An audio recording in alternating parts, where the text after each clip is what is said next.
I work at a lake. Body parts keep washing up on shore. By dopamine. I'm a county park ranger. My beat includes a big lake and an even bigger compound. I enforce rules, patrol the water, and troubleshoot electrical hookups when campers can't tell the difference between 30 and 50 amp plugs. I have to admit, the park is pretty pathetic. An uninspiring spread of dusty eucalyptus-dotted scrubland, ringed by barren hills. The only real attraction is the artificial lake. 5,000 filthy acres of swimmable, fishable, boatable water. You'll never catch me touching that water, though. One year, they drained some of it and found a layer of human shit 3 feet deep. Now, look, I used to be a cop. I've smelled dumpster corpses in the dog days of summer and hoarder houses crowded with dead animals. But the smell of that giant underwater shit caked baking in the July sun tops it all. Anyhow, ours is the only campground this side of the country with a constant active ranger presence. There's a good reason for it. It's a huge rural park. We have issues with vagrants and meth cookers. Also, anytime you pack hundreds of drunk campers in tight quarters a few yards away from water, you're going to have problems. People drown. Trailers catch fire. Idiots pilot boats when they're drunk and end up killing each other. Body parts wash up pretty regularly. Fingers, toes, the occasional limb. Legacies, I guess, of accidents and suicides. At least once a summer, some gangbanger shoots a rival gangbanger and traumatizes everyone in the park. Yet they keep coming. Every summer without fail. Now, the rules dictate that the lake stays empty from 10 p.m. to 6 a.m. No swimmers, no boaters, no exceptions. So when a camper complained about a rogue midnight sailor disturbing the peace in the wee hours of July 26th, I had to take care of it. Stepping out of the air-conditioned ranger station into the hot night was a special kind of torture. Heat descended immediately, thick and suffocating as a quilt, so dense it felt hard to breathe. Moving through it was like walking through water.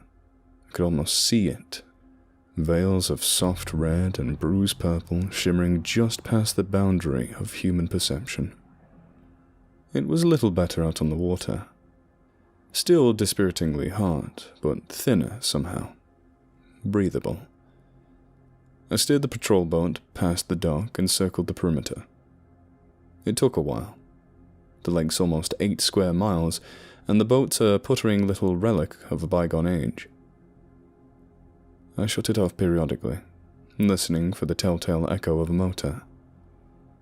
Nothing. Just wind and the lapping of water against the boat. The lake has a few man-made islands. Nothing fancy, just mounds of dirt, covering infrastructure access points. When the perimeter proved empty, I decided to check them out. I pulled close to the biggest one and killed the engine. Here, far away from the RVs and tents and campfires, the temperature was almost bearable. I looked up impulsively. The vast array of pale stars spiraled across the velvet sky. I caught sight of the Big Dipper and smiled wistfully. What I'd give to be able to fly, to float up into the tatters of cold, wet clouds and drift under the starlight. I shook myself and scanned the island. Just rocks, litter, and dry vegetation in their unsettling shadows. I heaved a sigh and continued to search. Right around the time distance and darkness reduced the island to a dim shadow, I sighed again and shut off the boat. I looked up to the sky and frowned. The stars were different. In the early hours, stars have a high, cold look to them. But these were warm and multicolored. Yellow, gold, swampy green and dim, dour red. I'm a little fuzzy on my constellations, but I know the Big Dipper. I'd just seen it. But it was gone. In its place were flowery arrays like fireworks set off at a great height and frozen in place. A shudder crawled down my back. I spun around, dimly aware that my heart was pounding, and saw a boat. Relief and irritation shot through me. I pulled up beside it, throwing on every light I had. The harsh white illumination showed two figures sitting in a motorboat, a little boy and an old man. My stomach dropped unpleasantly. He had some kind of facial injury. One of his wide, round eyes dropped past the spot where his cheekbone should be, and his head was uneven and unpleasantly small. 4 pink scars bubbled across his face, stark and strange in the harsh light. Several black garbage bags were crumpled on the floor of the boat, atop which an open tackle box lay. Are you kidding me? You've seen the rules. Nobody on the water after 10 p.m. It's now 2 in the morning, so what do you think you're doing? Night fishing, the boy mumbled. The man stood up. I didn't know, officer. I thought I'd take him out on the water. We don't like going out in the daylight. He smiled thinly. The effect was objectively ghastly, but oddly heart-wrenching. People stare. It makes it kind of hard for me. I'd been ready to ticket them with the highest fine I could impose, but faced with the reality of it, a father and a son trying to make memories in a world that didn't even want them to exist, I couldn't do it. I understand. I do, and I'll let you off this time. But we have rules here. People are trying to sleep, alright? I'll escort you back to shore. The pair exchanged a weird glance. Then the man nodded. Okay. Thank you, officer. Thank you. He turned and lost his balance briefly. His coat fell open, revealing a familiar uniform. A gold star glimmered on his chest. A sheriff badge. I blinked and suddenly his coat was closed again, obscuring the clothing beneath. Just then the boy slipped something overboard. It hit the water with a loud plop. What was that? You need help fishing it out?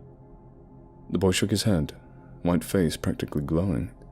No, it was just nothing.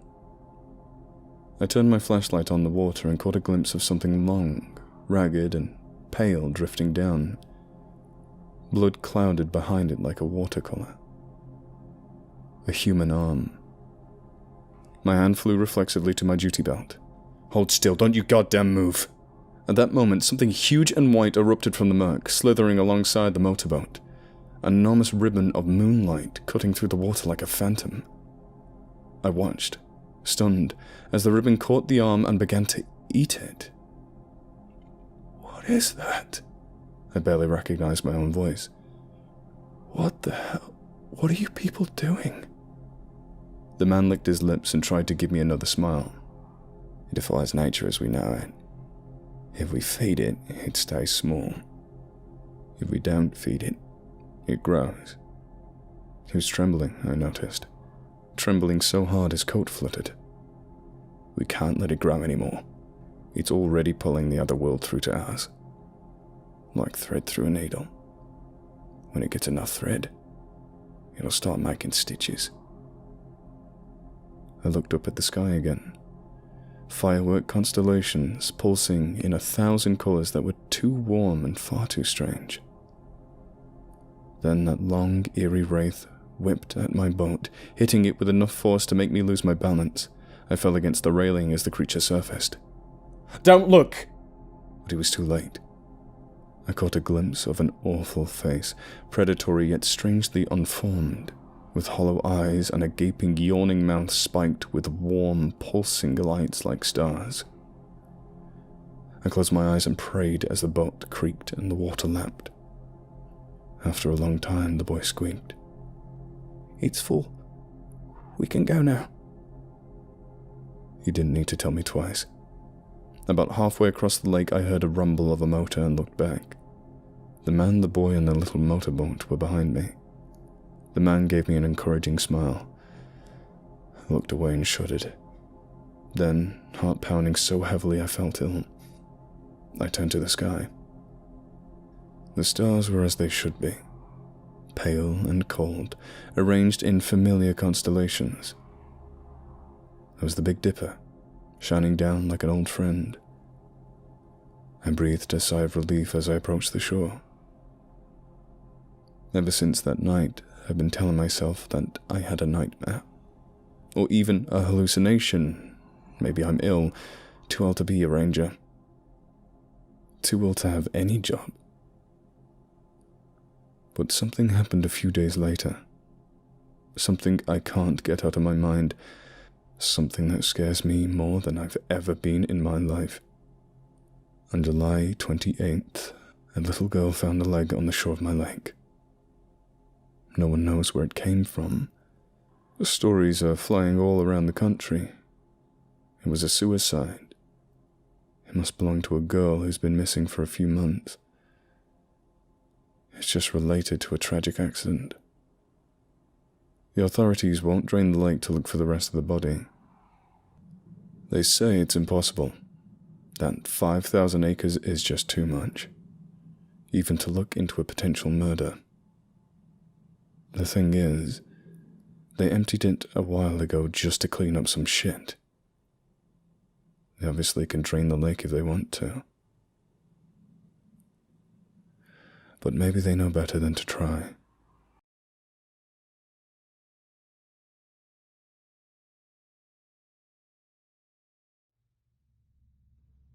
Crossing the Swamp by Bandon C.P. I once read a poem in college called Crossing the Swamp by a woman named Mary Oliver, I think her name was. I remember it opening with the lines, "Here is the endless thick wet cosmos, the center of everything." At the time when I first read it, I spent so much time trying to interpret the poem metaphorically that I practically ignored the literal aspect of it.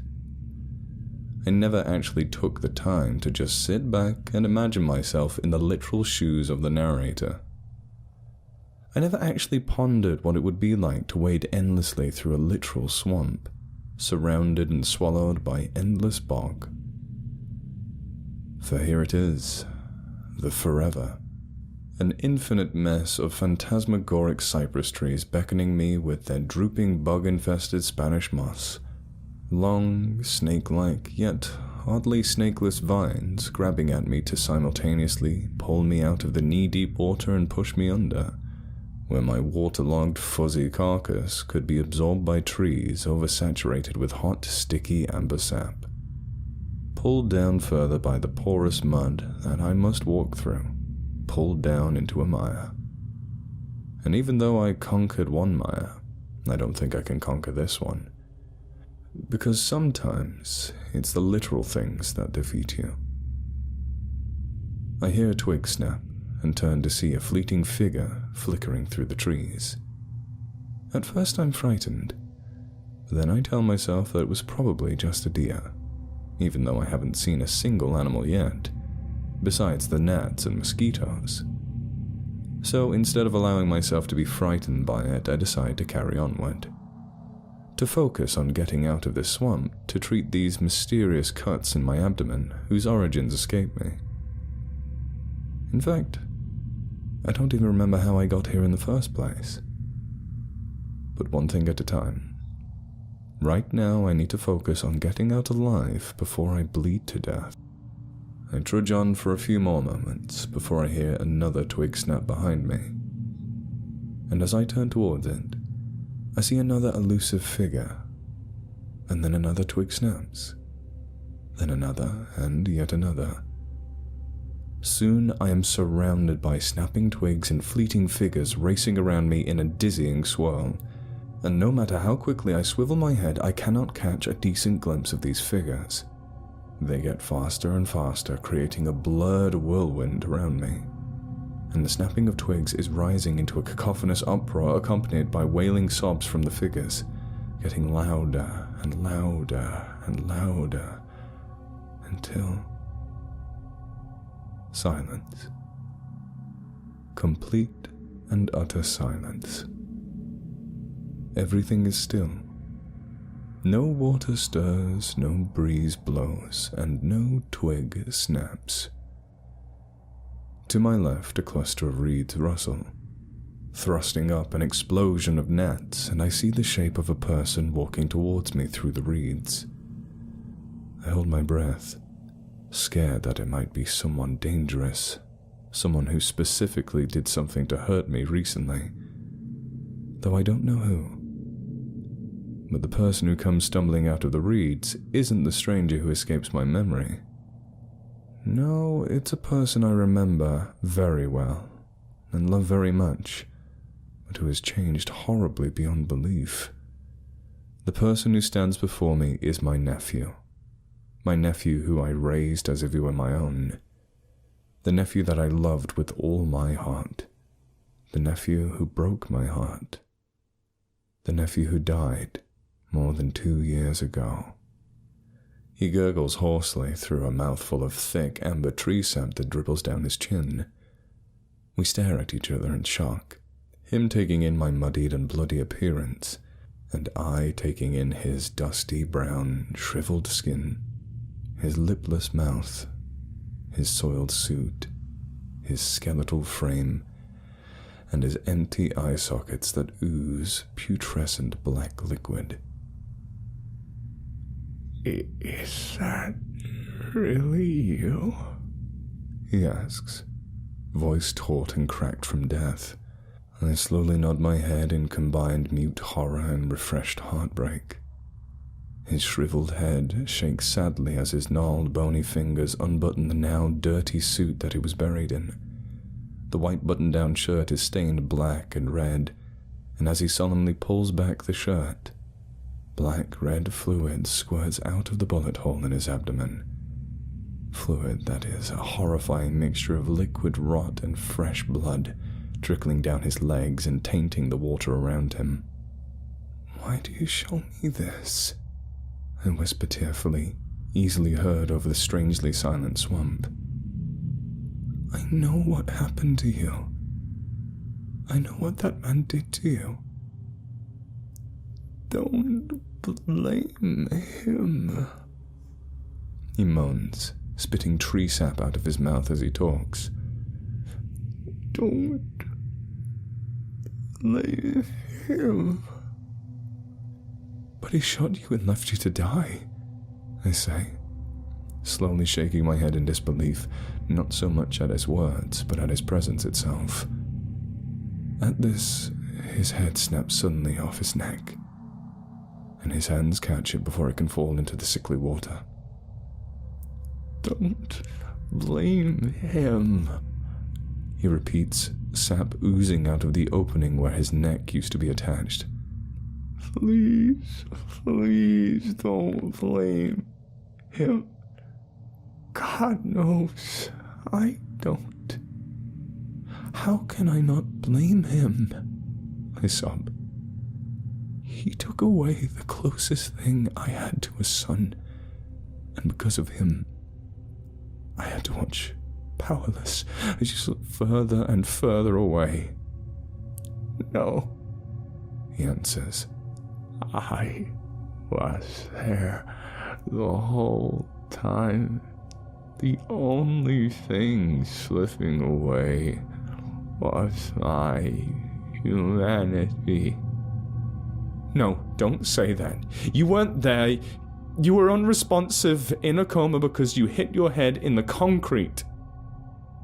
"I was there. I heard your sobs. I heard your stories, and I felt your tears on my arm. But I couldn't do anything except lay there in silence." "No!" I wail, splashing to my knees. "No, don't say such things! Don't torment me this way! You're not even real! You're not here! You're dead! You're just a hallucination!" "If you insist." My decomposed nephew sighs sadly, crumbling in on himself and collapsing into the stagnant water, No! I screamed, running over to where he stood, ignoring the pain in my abdomen. No, I didn't mean it. I didn't mean it. I take it back. Just don't leave me again. Don't leave. I missed you. I need you.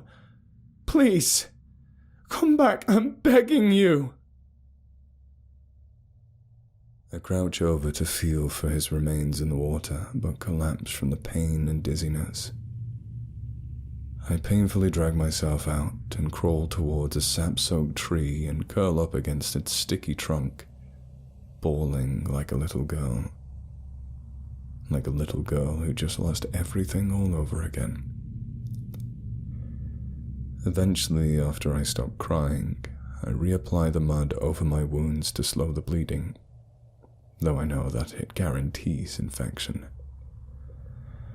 I can feel the hot sap clinging to my shirt as the mud slowly pulls me down into the swamp, down into my past.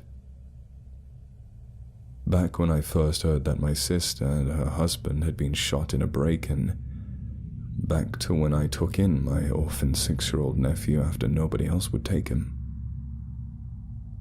The mud dragged me through all of the years that I spent raising him.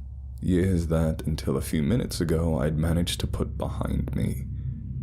And then I was back in my apartment on that cold, lonely January night more than 2.5 years ago, when I got the call from the hospital saying that they had my nephew, that he'd been shot and had hit his head on the concrete, and that it was unresponsive. After I arrived at the emergency room, the doctor explained further that my nephew didn't have any identification on him, and that all of the information they had so far on him was from a nearby store clerk who occasionally talked to him. They suspected that he was in an unresponsive coma, but it wasn't until after they ran some tests that they were able to confirm this. At first, I visited him as often as I could. I talked to him. I fed him. I held him. But even though he made no signs of improvement, I always got the distinct feeling that somehow, some way, my nephew was still in there, listening to me and crying silently for help. But there was nothing I could do, except try to accept the fact that my nephew was gone. And so, after about 2 months, I stopped visiting as often in the hopes of being able to accept my nephew's situation. Then, in June of that year, I finally gave the doctors permission to pull the plug, as people say. After that, I fell into a deeper depression than I'd already been in. At the time, I thought that I'd made the right decision, but after he died, I became smothered by a stifling blanket of heart-wrenching guilt and self-hatred.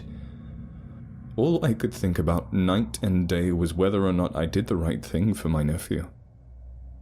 And then, a little over a year, I finally made the decision not to beat myself up anymore, to try to forgive myself and move on from the experience. 7 months later, I left Nashville and moved here, to New Orleans, in the hopes of finally leaving that part of my life behind. And I did, for the most part. I got a job and an apartment. I started therapy. Eventually, I managed to actually get myself to a point where I felt happy again. Except now, 6 months after my move to New Orleans, this godforsaken swamp is trying to drag me back down again. And so far, it seems to be working. I get up, weak-limbed and light-headed, and start trudging my way through the dirty bog water and giant clouds of gnats and mosquitoes once more, being careful to use my abdominal muscles as little as possible. To distract myself from the pain and dizziness, I turn my focus instead to trying to remember how it was that I got here in the first place. But the truth escapes me, and so, instead, I try to read what the weather will hold. I look up, and I'm surprised to see that the sky has gone quickly from bright, sweltering summer blue to a foreboding dark grey. I slip on some mud at the bottom of the stagnant water and fall onto a slump of broken tree branch, which jabs me smartly in the shoulder. As I pull up my torn and soggy sleeve to see if it had broken the skin, I feel the first fat droplets of rain smack against my head, soon followed by a heavy downpour all around me. And over the sound of the screaming water and pattering leaves, I realize something. I realize that I can now remember how I got here. There was a bad thunderstorm that night, with rain so heavy that it was hard to see and thunder so loud that it shook the buildings. I had been in an Egyptian-themed tea shop called the Nile's Rest when the thunder had been the worst. After it had moved away a bit, I left, hurrying home, desperate to get out of the torrential downfall. It was then that I was snatched violently into an alleyway. I tried to fight back, and I tried to scream for help, but they were too strong. My screams were muffled by the rain and the strange-smelling rag that the person had over my face. After a few minutes of struggling with the rag over my face, I couldn't move, and it was hard to think. But I remained conscious as my kidnapper, who appeared to be a woman in black, wearing a plastic dust mask, gagged and tied me up. She then dumped me into the trunk of a car and drove, my bones knocking together at the joints the whole time. I tried to take note of left and right turns, but there were too many to keep track of. The drive seemed to last for hours, and eventually I passed out in the intense humid heat within the small trunk. Eventually, I found myself being woken up by my kidnapper on a road in the middle of the swamp, presumably this one. She dragged me out of the trunk, stood me up, and cut my ties and gag. I tried to run, but in my disoriented state, I didn't make it very far before I slipped on the slick mud. The masked woman caught up with me and held me down, laughing maniacally as I tried to push her off. She then jumped abruptly off me, and again I tried to run, but after a few moments she caught me in the shoulder, whipped me around, and stabbed me repeatedly in the stomach, laughing insanely the whole time. I collapsed from the pain, and the woman hit me over the head with a rock, knocking me out.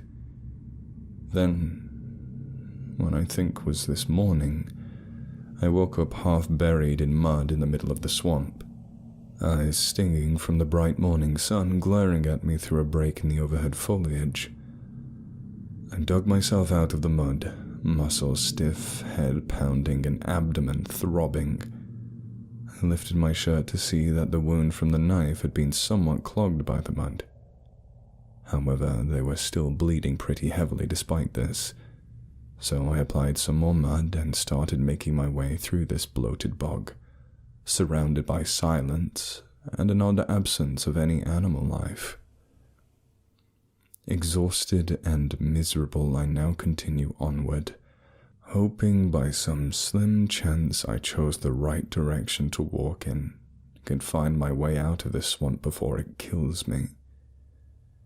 The rain and pools of stagnant water won't allow the mud to dry, so I constantly have to stop and reapply more of this fat, grassy mud, becoming more entrenched by the emotions of my past with every glistening paint stroke. I can't get the vision I had of my dead nephew out of my head.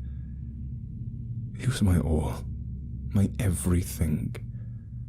And to think I may have cut his life short when he could have gotten better, it's too much for me to handle.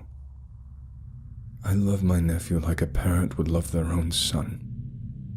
That was taken from me by some stranger who wanted to take his money. Yet my nephew just told me not to blame the man who shot him. But how can I not blame him?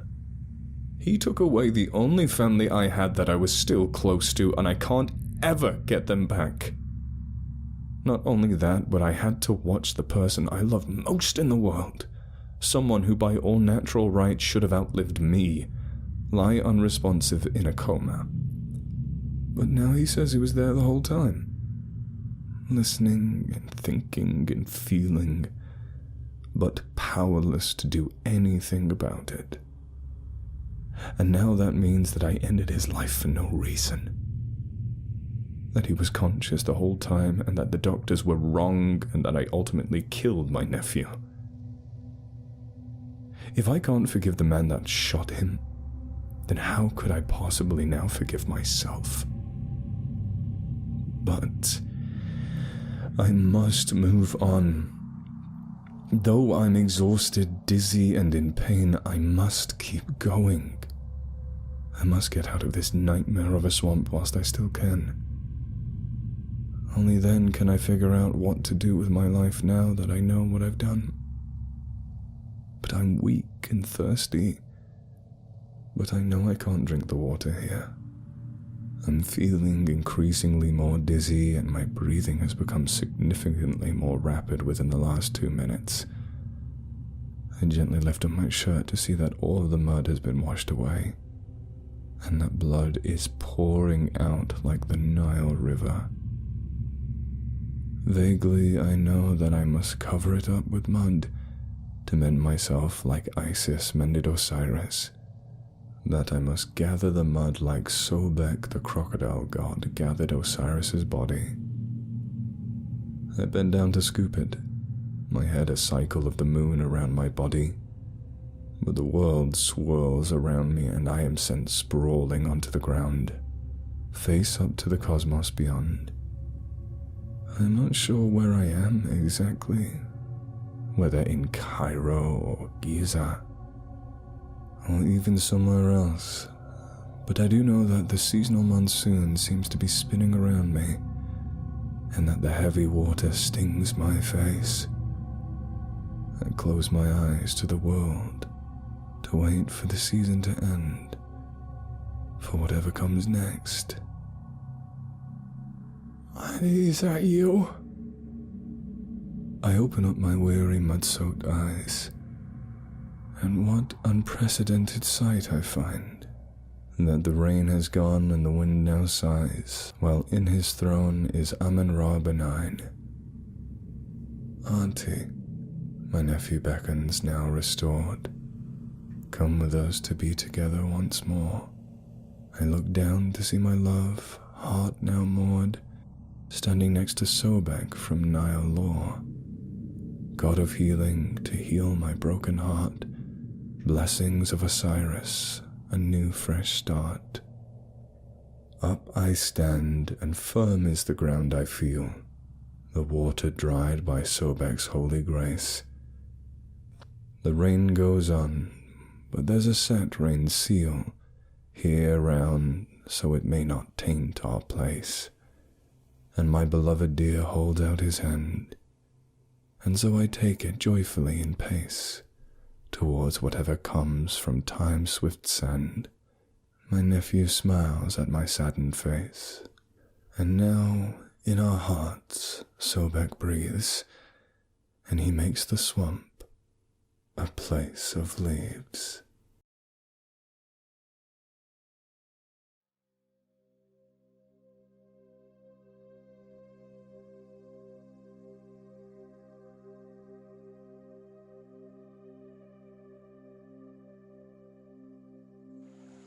I just like to feed him.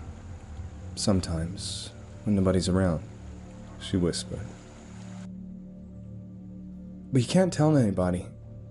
You have to promise. Can you promise? Please promise?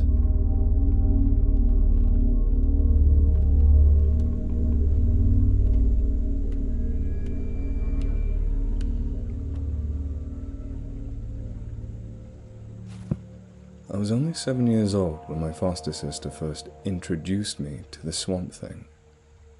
She was 12, and I still remember it well. We were standing at the shore of our foster parents' vacation house then, and Alyssa meant business. Promise? A heavy breeze drifted through thinning autumn leaves. The cold bit through my thin jacket, and my adopted big sister's green eyes bore hot little holes into my forehead. I was nervous. What is it? Bilge water drifted in from the docks. The lake churned unevenly. A slithery shape slipped up from under the surface.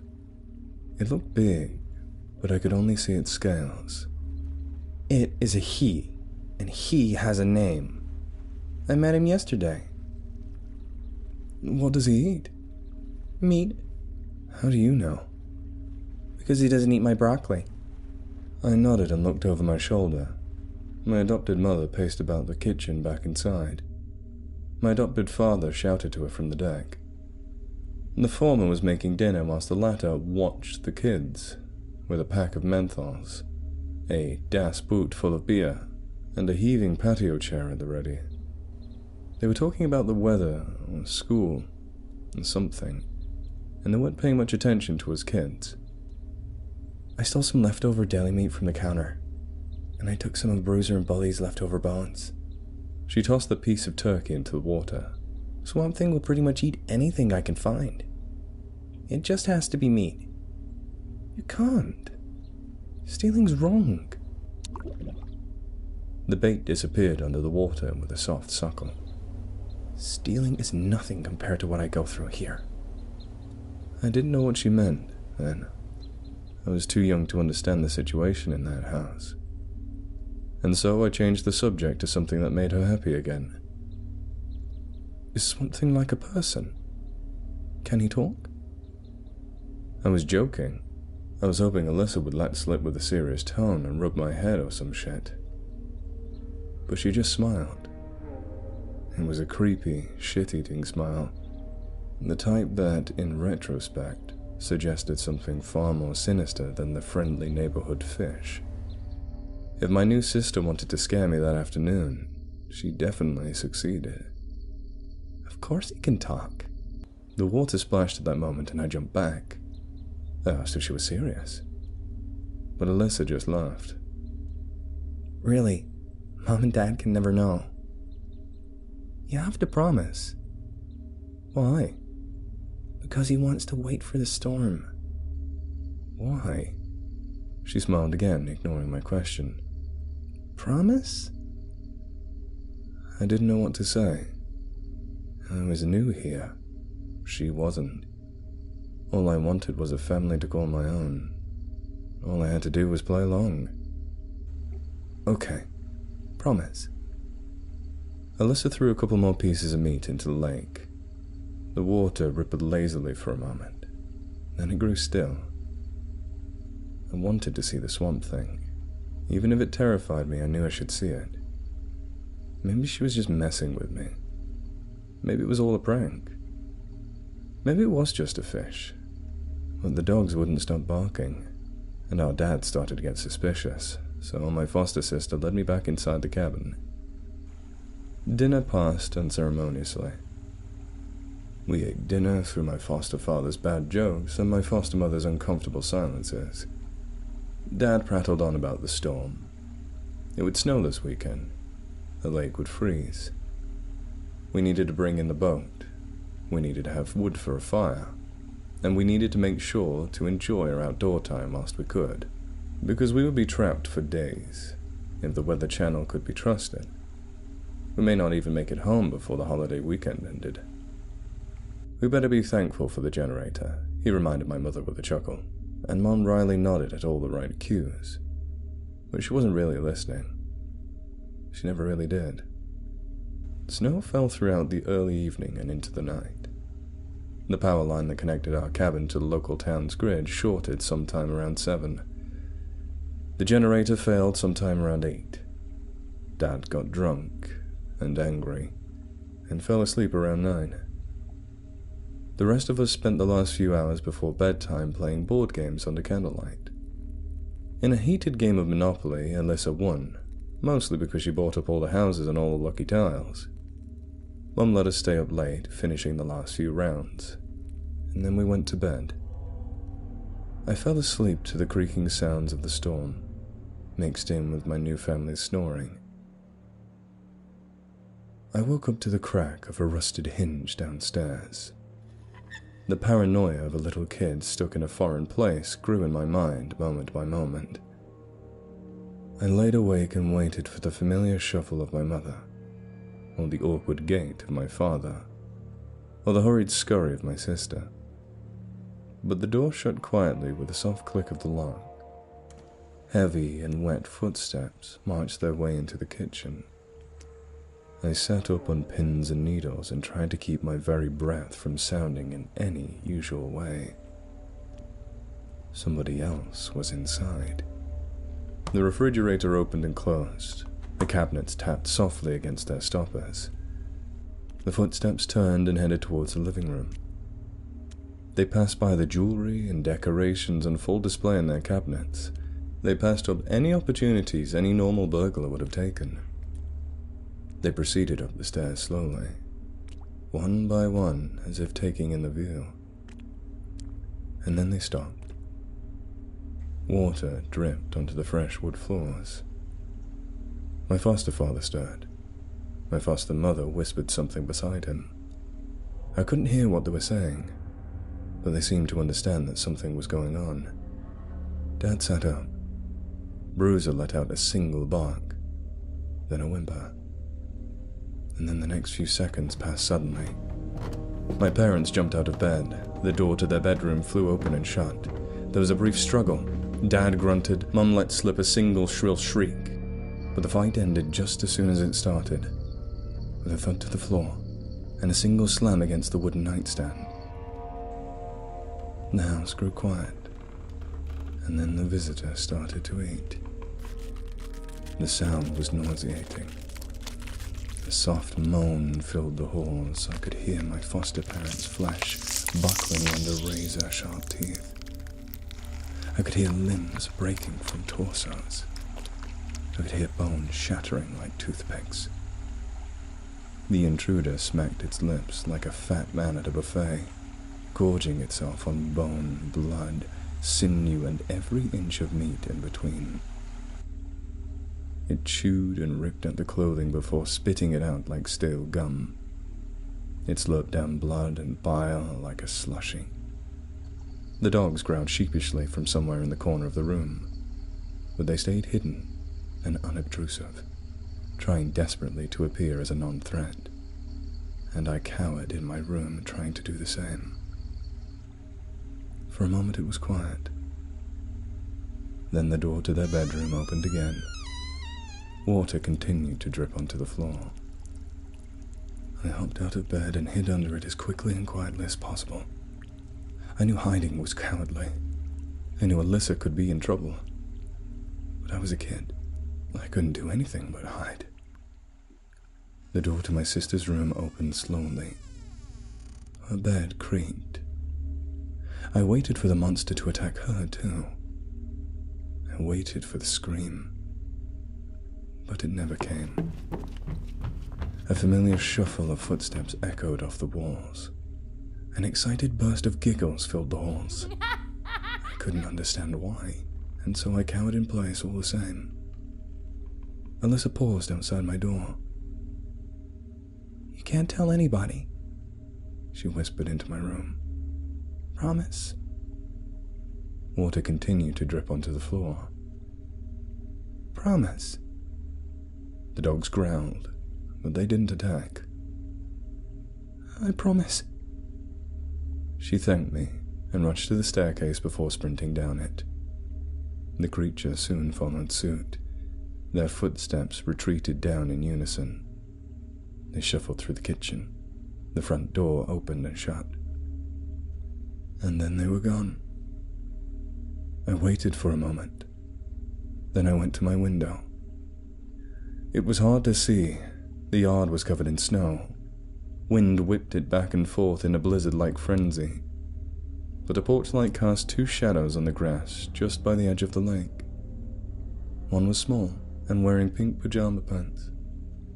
The other was nearly 4 times her size. The power came back on an hour later. I called the police from my bedroom. They arrived almost immediately to find an empty house with 2 piles of blood. I didn't have any answers for them. At least none that made sense. The cops launched an investigation to my foster family. My foster father's hard drive revealed some horrible crimes against children. My foster mother's complicity suggested she knew something about it. And they dragged the lake for Alyssa. They put her face on every missing poster across the state. But she was never found. I like to think she's in a better place. Somewhere, right below the waves.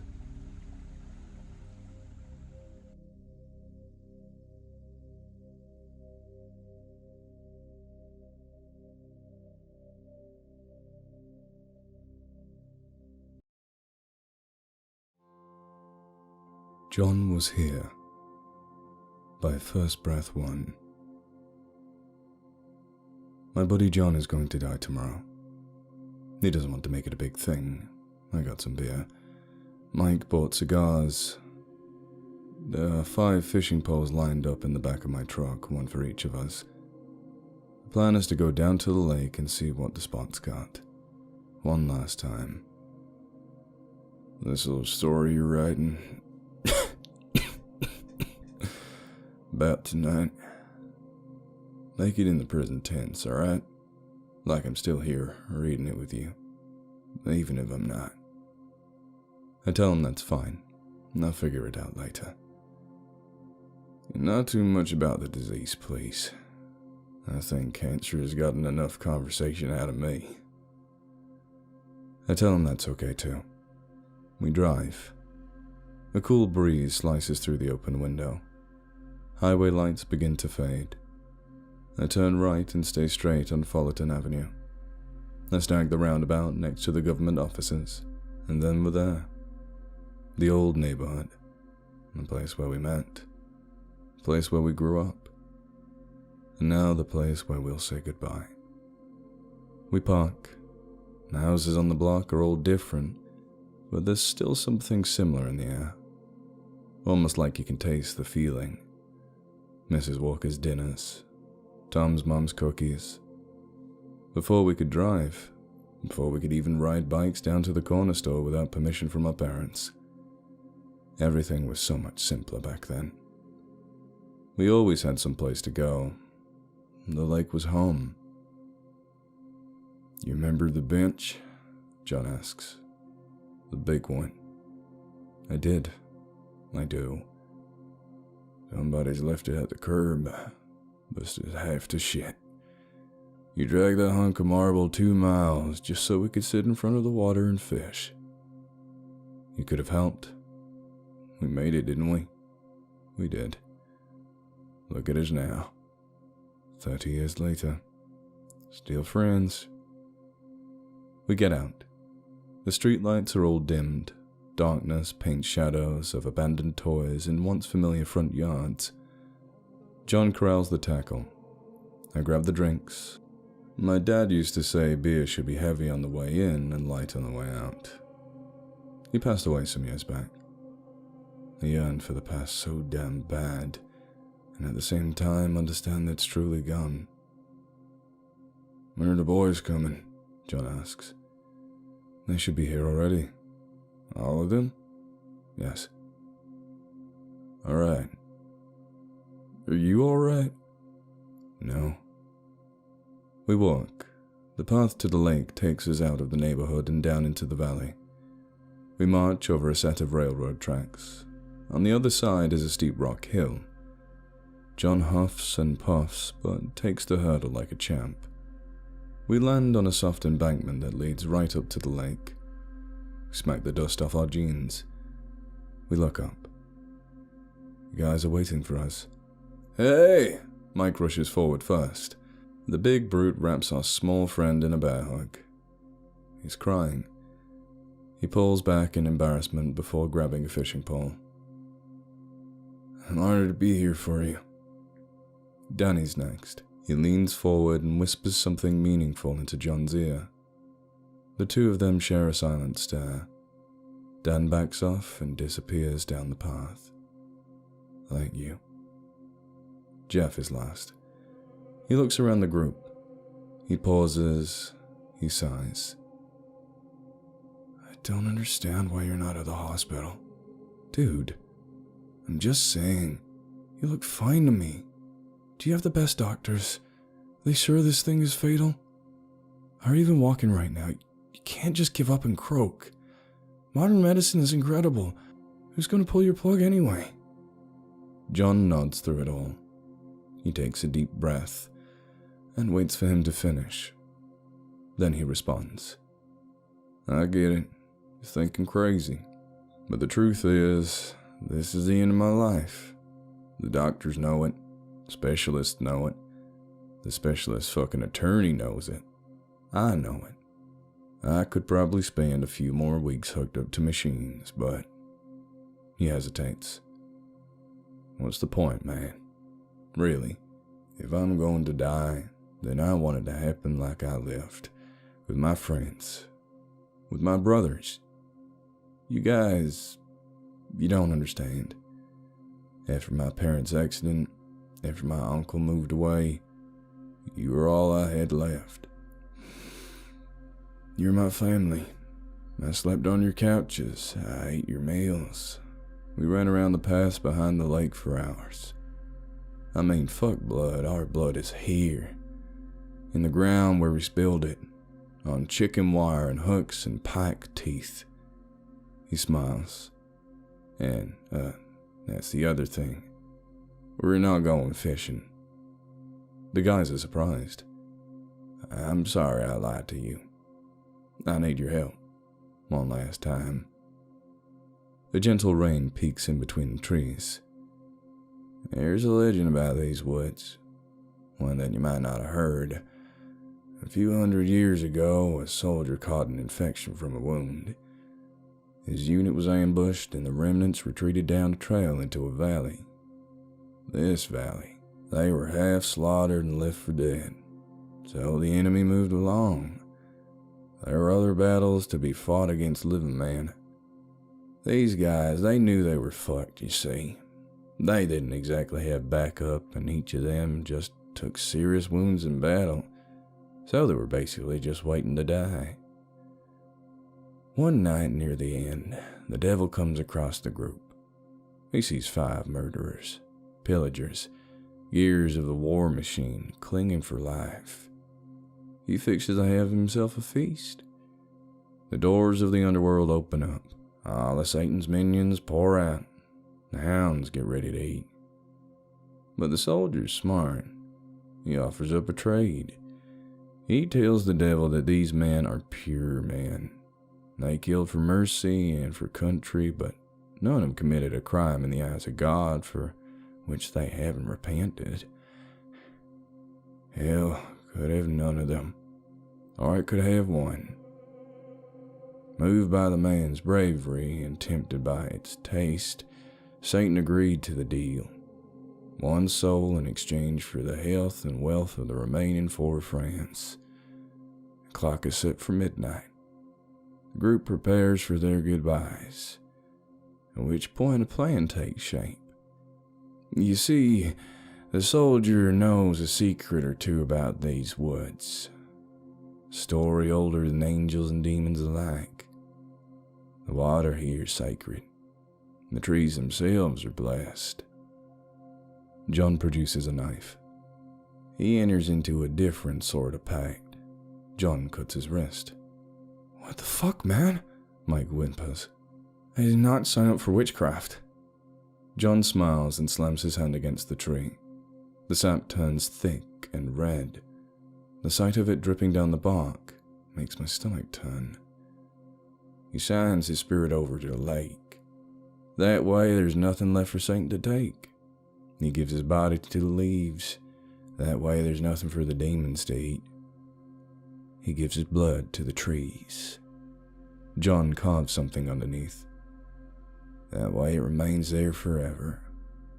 We stare at him. The soldier tells his friends to prepare a boat. Danny appears out of the distance. He's dragging something through the reeds. They're so weak at this point, it takes all the strength they have left to lift this thing over the lake bed. The soldier gets inside. They hand him his rifle. He tells their group to say their farewells, for this is not the end, just a new beginning. The clock strikes midnight, a great wind gathers. A current takes shape. The soldier bids his friends to push him out to sea, so to speak, one final time. Darkness envelops the canoe inch by inch. The fog settles along the bank. Soon enough, he's gone. The devil readies his army. Hellions pour in from the coast to feed on the poor man's soul. The meal is smaller than promised, but the meat is still appetizing. The group ducks and hides in the trees as horrible beasts with claws longer than limbs sneak through the woods and slither into the lake like snakes. The water grows restless with its new inhabitants. Waves of white froth back and forth. A whirlpool forms at the center. The boat is trapped in it, but so are the beasts. Demons and titans and the devil himself are all caught up in the awful churning and chucking and turning. The lake opens up. Creatures clinging to the edge. The wicked screams of furious spirits echo for miles, but it's no use. Mother Nature unhooks her jaw and swallows the poisonous lot whole. John smiles. Hell and all of its acolytes sink back to the underworld. He looks at me. And now it's gone quiet. The sky opens up. Buckets of rain pour forth and replenish the creeks and streams. Flames extinguish as fallen trees appear underneath the bench. The soldiers stand up. One of them starts to laugh. Another begins to cry. Aching wounds are made mended. Cut legs are turned whole. The four run up the coast and shout with unbridled joy of madmen given a second chance at life. But amidst their celebration, the blue canoe lazily drifts back to shore. The group looks into the bottom and sees it's empty. The soldiers take this to mean that their friend is damned. He's paid the ultimate price. They pack up in solemn silence. They start to leave. But on their way out of the valley, a funny thing happens. They pass by a tree. This tree, in the bark is written a message, a pact with the water, a promise to the leaves. The soldier realizes that this death is a beautiful thing, a wondrous thing, a trick between two ancient powers, a choice to remain here in the valley forever, outside of the devil's reach. John gets into the canoe. The war ends. The four friends live long and full lives of incredible wealth, health, and prosperity, as promised. But as years come to a close and death appears inevitable, they choose to form a new deal, a pact of their own. John pulls out a pistol. That no matter how they die, no matter when they die, they will return to the lake one last time to join it. He loads one round. He looks at each of us. His skin is crawling. I'm not ready.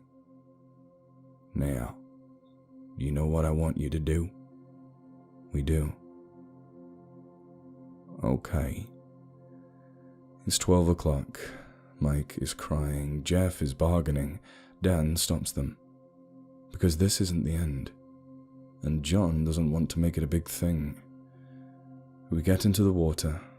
We push off. We wave. I just want to grab him. I just want to pull him back. But he's gone before long. Darkness swallows the boat. An excited voice shouts out from the distance. Then he starts to scream. The lake begins to boil. It burns so quickly that the shoreline evaporates. Lightning cracks in the distance. The night is alive. Shadows race down from the hilltop and rip at the earth with hoofed feet. Their eyes are all rotted. Their teeth are like knives. They're on us. Razor-sharp claws tear up my sweatshirt. Blood bursts from the holes like a sprinkler. A rush of adrenaline hits, and I want to fight. But I'm suddenly tired. I can't open my eyes. I can't hear. I don't want to die. Not yet. Not here. A single gunshot rings out. Then, as if somebody turns on the sink faucet, it starts to rain. Water overtakes the banks, the lake fills up like a bathtub, the boat drifts back to shore. Jeff gets up to check. The rest of us don't need to see. We know. It's empty. On the way out of the valley, we pass by a tree. Our tree. Carved into the wood are 5 names. Below them is a fresh one. The writing is much easier to read. John was here. The contract is sealed now. Our bond is formed in blood. His journey is finished. Ours has just begun. Because one day, at the end of it all, each of us will row into hell alone. I pray the lake buries me and brings me back home.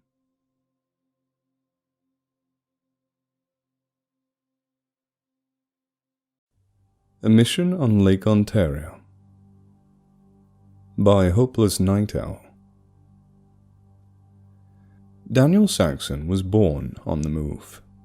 His parents were Joseph Saxon, a Methodist Frontier Circuit minister, and Annabelle Westerberg Saxon, herself the daughter of a Swedish Lutheran pastor in Delaware who had been defrocked and excommunicated for embracing the Swedenborgian movement. Daniel's early memories were of constantly changing places and people, many of them blurring into inaccurate composite settings. He had no siblings and had no lasting friendships. Most of his formative years were spent at frontier revival camps or at Indian missions. Annabelle died when Daniel was an infant, and he had only the vaguest, possibly fabricated memories of her. Joseph and his son met with the detachment of United States soldiers whilst riding circuit in the Ohio Territory during the Northwest Indian War. Joseph Saxon had himself been a colonel in the Continental Army, but was now an avowed pacifist. This encounter was Daniel's first impression of what soldiers looked like. Their stylish uniforms immediately attracted him to the military life. His father was determined that Daniel should be a minister like himself, and after inviting the soldiers to one of his revival meetings, they quickly parted ways. Joseph died when Daniel was 16. Against his father's wishes, he moved to Cambridge and enrolled in Harvard to study not the ministry, but secular humanities. He quickly became an admirer of Voltaire, Kant, and Locke. Religion as such could not be further from his ambitions. When war broke out again with Britain over the Indian territories in 1812, he left the university to go join the New York militia, where he was commissioned to the rank of captain at just 20 years old. He was given command of a company of some 60 men in order to march to Lake Ontario, where he was to establish a fort to prevent British amphibious incursions. The land Captain Saxon chose for his new fort was poorly suited to the purpose. He selected a low clearing surrounded by woods about a quarter of a mile from the lake. The ground was permanently moist and rocky, and the clearing itself was barely spacious enough to hold a small post. The mosquitoes were a terror. Nevertheless, they managed to build something from what dry wood they could find, a chest-high ring wall, and some crude earthworks. Saxon also ordered the construction of a short watchtower, which barely cleared the surrounding trees to overlook the lake. No proper barracks were built, only a large wooden awning for the men to sleep under. The fort's one clear advantage was that nobody would ever guess it was there. Captain Saxon named the post Fort Cunt. His mission was to watch for British patrols, but there was never any sign of the Redcoats. He turned his focus to the matter of shoring up his garrison's provisions for the coming winter, sending out foraging parties and exercising supplies from local farms. They eventually planted a vegetable garden. Daniel took to mediating in the evening down by the lake. Sometimes he would see a warship, but never any land forces. Now and again he would drill the men, but that quickly became tiresome. He soon felt his assignment was pointless. The first real excitement came not from the enemy, but among his own men. A certain Private Sarwell had gotten into an altercation with one Corporal Dunning. The private had punched the corporal in the nose, killing him. Saxon held a drumhead at his command tent by the lookout tower. There was only one correct disposition. Private Sarwell had to die. The man blubbered and sobbed that he never intended for the corporal to be killed. He didn't plead for his life, only that he was sorry. It was a pathetic display, but one that weighed heavily on Saxon's mind. The prisoner was housed in a tent within the fort, and an extra section of fence was put up to sequester him from the rest of the garrison. 2 militiamen guarded him at all times, and he was not to speak to the other men. Sowell's only last request was a Bible. His execution was delayed for a few days for a supply party to find one. The best they could manage was an old hymnal, found at a nearby farm. He was shot on the shore of the lake, his executioners having drawn sticks and buried right there. His last words had merely been a repeat that he was sorry. The dead corporal had been buried on that same strip. It wasn't really proper that they should be interned so close together, but it was the only available space. Captain Saxon had given funeral rites for Dunning, and now did the same for Sarwell. He didn't even believe in God at this point, but was able to perform it from memory on watching his father do it so many times, not even having to use the hymnal that had been procured. That night Saxon had a dark dream. He dreamt of people falling dead, their blood flowing out onto the ground, and then being swallowed up by the earth. Winter came without the enemy ever rearing his head. Daniel didn't know much about what was happening outside the forested clearing where his tiny fort lay, but he had heard from the commander of the nearest other garrison that the focus of the war had moved westward, with fighting season over. Most of the men were suffered to return home for Christmas, though one perished of pneumonia and was buried at the same makeshift graveyard on the lake. Daniel was now almost alone, with just a handful of men who had elected to stay at Fort Cant. They managed to acquire a half keg of beer and a single bottle of wine for a Christmas celebration of their own. They sang around a fire at the center of the fort until the early morning. When it was time to muster in the spring, some men did not report back, and there were a few new faces. Despite not having a complete complement of troops, Daniel received orders to abandon Fort Cant and march eastward to the new front at Lake Erie.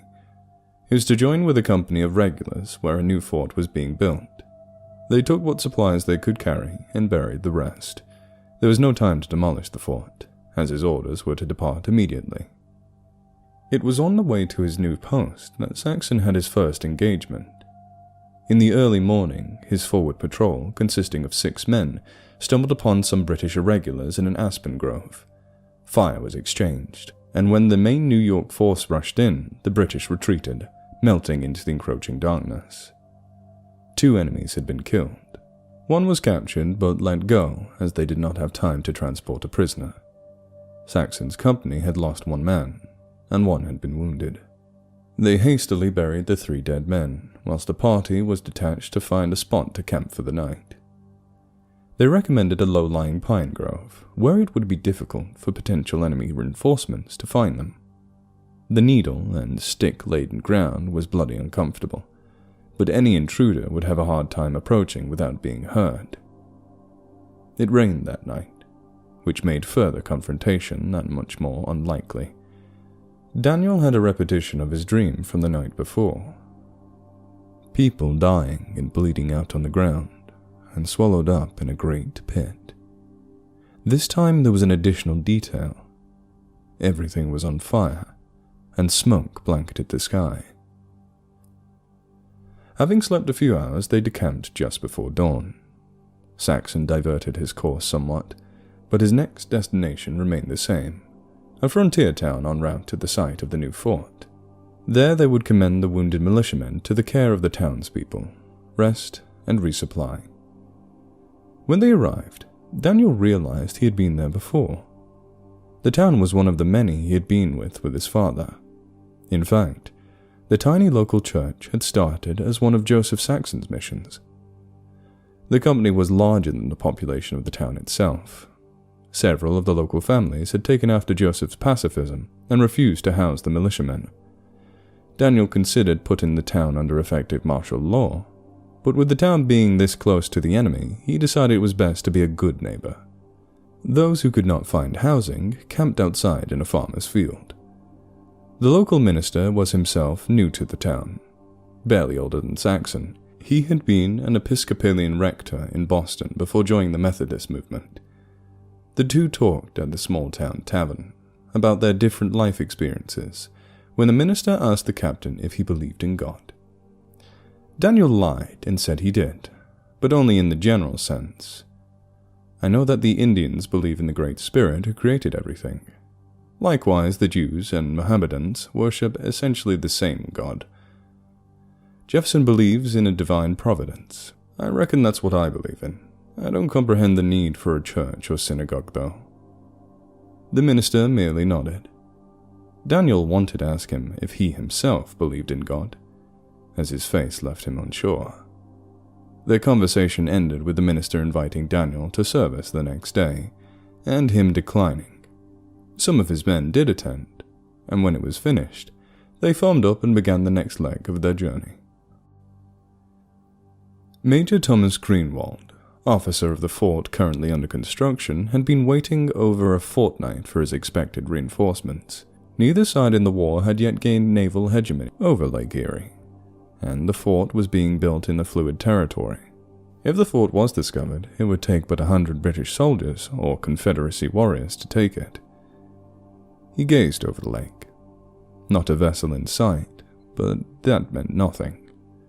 Greenwald privately intended to surrender or abandon the fort if the British won the expected upcoming naval showdown, regardless of his orders. His quartermaster ran up the hill where he was perched, informing him that somebody was approaching the fort by horse. The major could see him from there, clearly an inexperienced rider, bolting up the path like a drunk lunatic. The man said he was from the militia company that was supposed to reinforce the fort. They had been ambushed by Indians and annihilated. The captain left for dead. He claimed to be the last survivor, though others would be later found. Saxon's company had been effectively wiped out. Greenwald cursed. Not only would his reinforcements not arrive at all, but there were Indians about, and bodies to recover out there.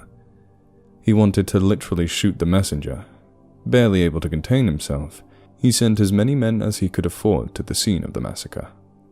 They brought back as many bodies as they found, but Captain Saxon's was not among them. Late October, 1814. Colonel Peter Silver had now fought 3 wars against the British. A young officer in the Revolution, and then in the Northwest Indian War, he now commanded a battalion of Rangers in his latest frontier war. With the war drawing to a close, he expected to retire soon, maybe buy a plantation in Tidewater, or live out his days as a merchant or statesman in New England. His current orders were peculiar.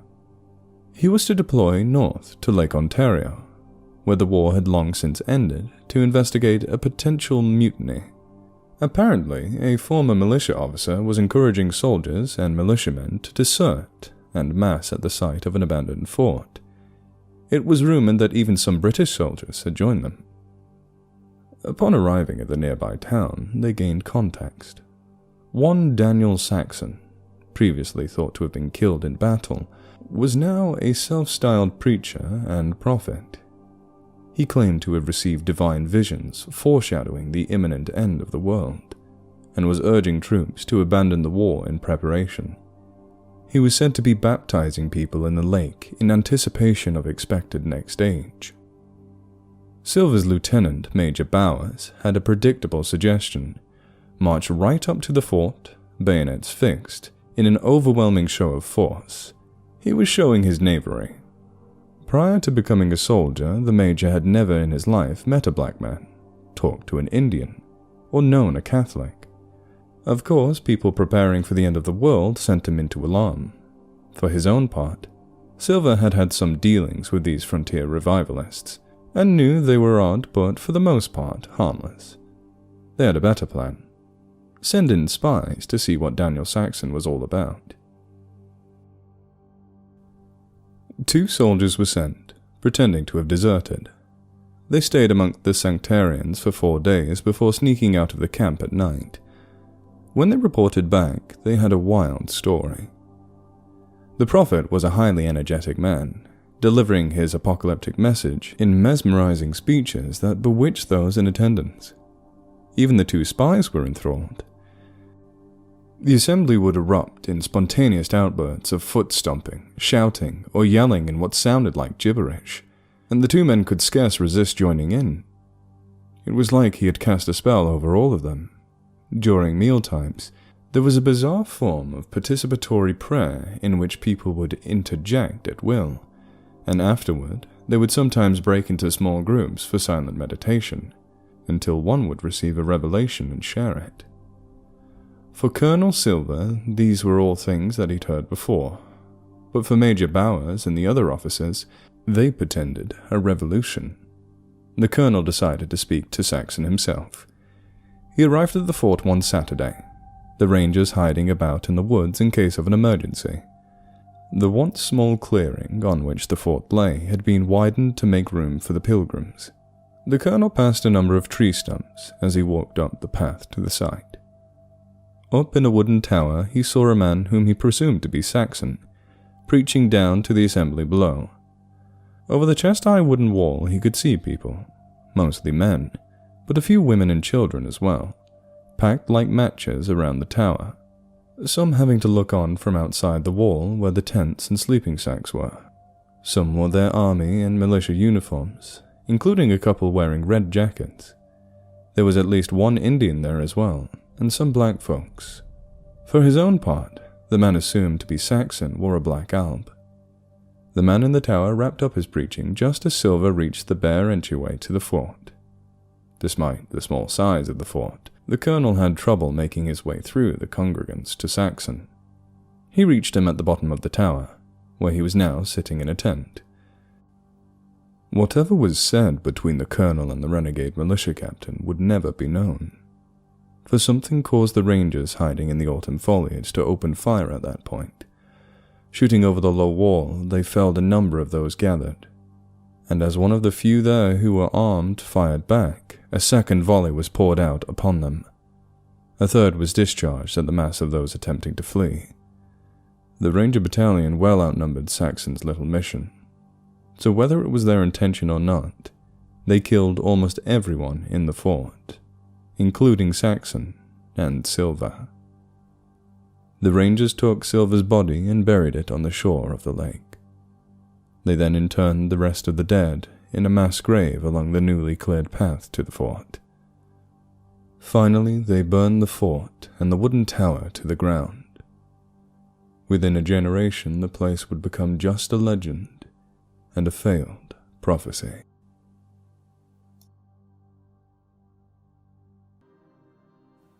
The Fog of Angel Lake. To this day, I cannot comprehend what had happened in that old, God-forsaken town of Angel Lake. The fear and the horror one felt going there was already severe enough, but what my friend and I witnessed and experienced is one I wouldn't dare wish on anyone else. We are still shaken by it. And even hearing the name Angel Lake makes us shudder with regret and loathing of that place. Often I have terrors from the dreaded thing I saw there.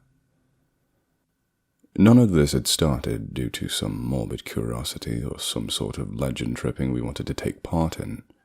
In fact, all of this happened just because my friend and I were curious. I was a student who had an appreciation of anthropology and history, while my friend was a passionate lover of folklore and mythology.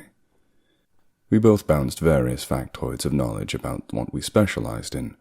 We also shared a taste for the macabre, so we often did our own research into darker and mysterious subject matters, such as Roanoke Island's lost colony, or the hideous murders that took place in Hinterkaifeck. One interest we've shared our entire lives was the subject of ghost towns, To us, ghost towns held mysterious and fascinating stories of the past that no textbook could ever capture. What made them even more enticing was that they were often left untouched, so everything was as still and as silent as the day the villagers abandoned it. It is as if the forgotten town was a graveyard for the former life that it used to have. My friend and I also enjoyed speculating the cause for the departing, if indeed we can call it that. Sometimes we've read that there is little to no evidence as to why a town is utterly abandoned. There are the obvious, more logical explanations: shortage of crops, famine, drought, rebellion, or sometimes simply the desire to move on. However, the ghost town of Angel Lake is notorious for having absolutely no explanation as to why it was abandoned. There are a large number of ghost towns in the world that have been abandoned by their original denizens, but this one had a peculiar history. Very little is actually known about Angel Lake itself. My friend and I searched high and low to discover more about it. Other than a very small number of online articles and 1 or 2 history books, the most that's been said about it is that it was established sometime in the 1800s. The town is named after the lake that resides by it, and was mysteriously abandoned in 1936. It's also unknown what truly happened to the people who lived there, because it seems they had just disappeared from history. No one ever figured out what happened to them, or why the people suddenly left. What little we've read detailed the so-called logical possibilities, but it also highlighted the more curious aspects. It's believed that dark occult practices had gone on there for centuries, and that may be the cause for the elusive disappearances and subsequent abandonment. What is known in recorded history was that the area was shunned by the indigenous people of the area. Tales of evil essences dwelling there were frequently recited amongst themselves. Spanish explorers who visited the region also briefly wrote accounts of strange and frightening happenings in the area, so much so that they called the place El Lago de los Diablos, the Lake of Devils, due to the strange and sometimes horrifying occurrences that happened. They never truly described what had happened that led them to leave it. The Spaniards found it so frightening that they quickly abandoned the place for hundreds of years until it was renamed Angel Lake by English-speaking settlers who learned the name and changed it due to it offending their religious views. Legend has it that numerous witches' sabbaths happened near the area of Angel Lake, and that it ultimately led to the people being kidnapped and flown away into the night by gargoyles and winged devils. Others say extraterrestrials came down from the stars and abducted the human populace. Stirred by this strange tale and being lovers of history and folklore, my friend and I decided to travel to Angel Lake to explore it and perhaps discover why the folks of the place had moved elsewhere. It wasn't too far from our hometown, so it was possible to make it in a few hours. We would end up regretting that decision for the rest of our lives. This foolish decision did not come from just the urge to explore. We had planned on taking a few snapshots of old articles and perhaps touring the old decaying buildings. What awaited us is nothing I can truly explain to this day, nor is it something I wish to relive again. I would highly advise someone to steer clear of Angel Lake and let it rot. It's a breeding ground for nightmares and evil, and I wouldn't dare wish this experience on anyone else. During the drive, my friend and I eagerly discussed our theories about eerie Angel Lake. Being students, we were trained to study and analyze situations with rationality and critical thinking. Naturally, we were willing to take anything with supernatural qualities attributed to it with a grain of salt. Between the two of us, however, my friend was the more superstitious. It wasn't in the sense of him reading and following horoscopes or believing in magical horseshoes or something ridiculous like that. Instead, he seemed to believe that not everything had a truly scientific explanation, and that there were many things in this life that the scientific method alone couldn't explain, no matter how much we wanted to. But after I explained what we had seen, I don't think either of us can truly choose to believe anything rational anymore, whether it's scientific or otherwise. The further we drove on, the more decrepit and strangely lit the place seemed to get. In fact, at one point, I had rolled down the window only to hear nothing but the deathly silence of the area. If any animals were making noises, they were hardly detectable, other than a brief rustling of grass. We had traveled during the late afternoon hours, so that by the time we had arrived at Angel Lake, it would be evening.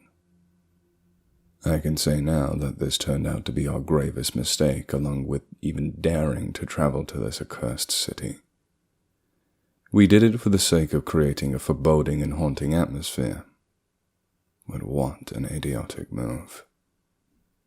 It wasn't until we were close by that we suddenly began to feel the true loneliness and isolation of this town. Miles and miles of road stretched on, and with each mile the road became less maintained, cracked and cared for.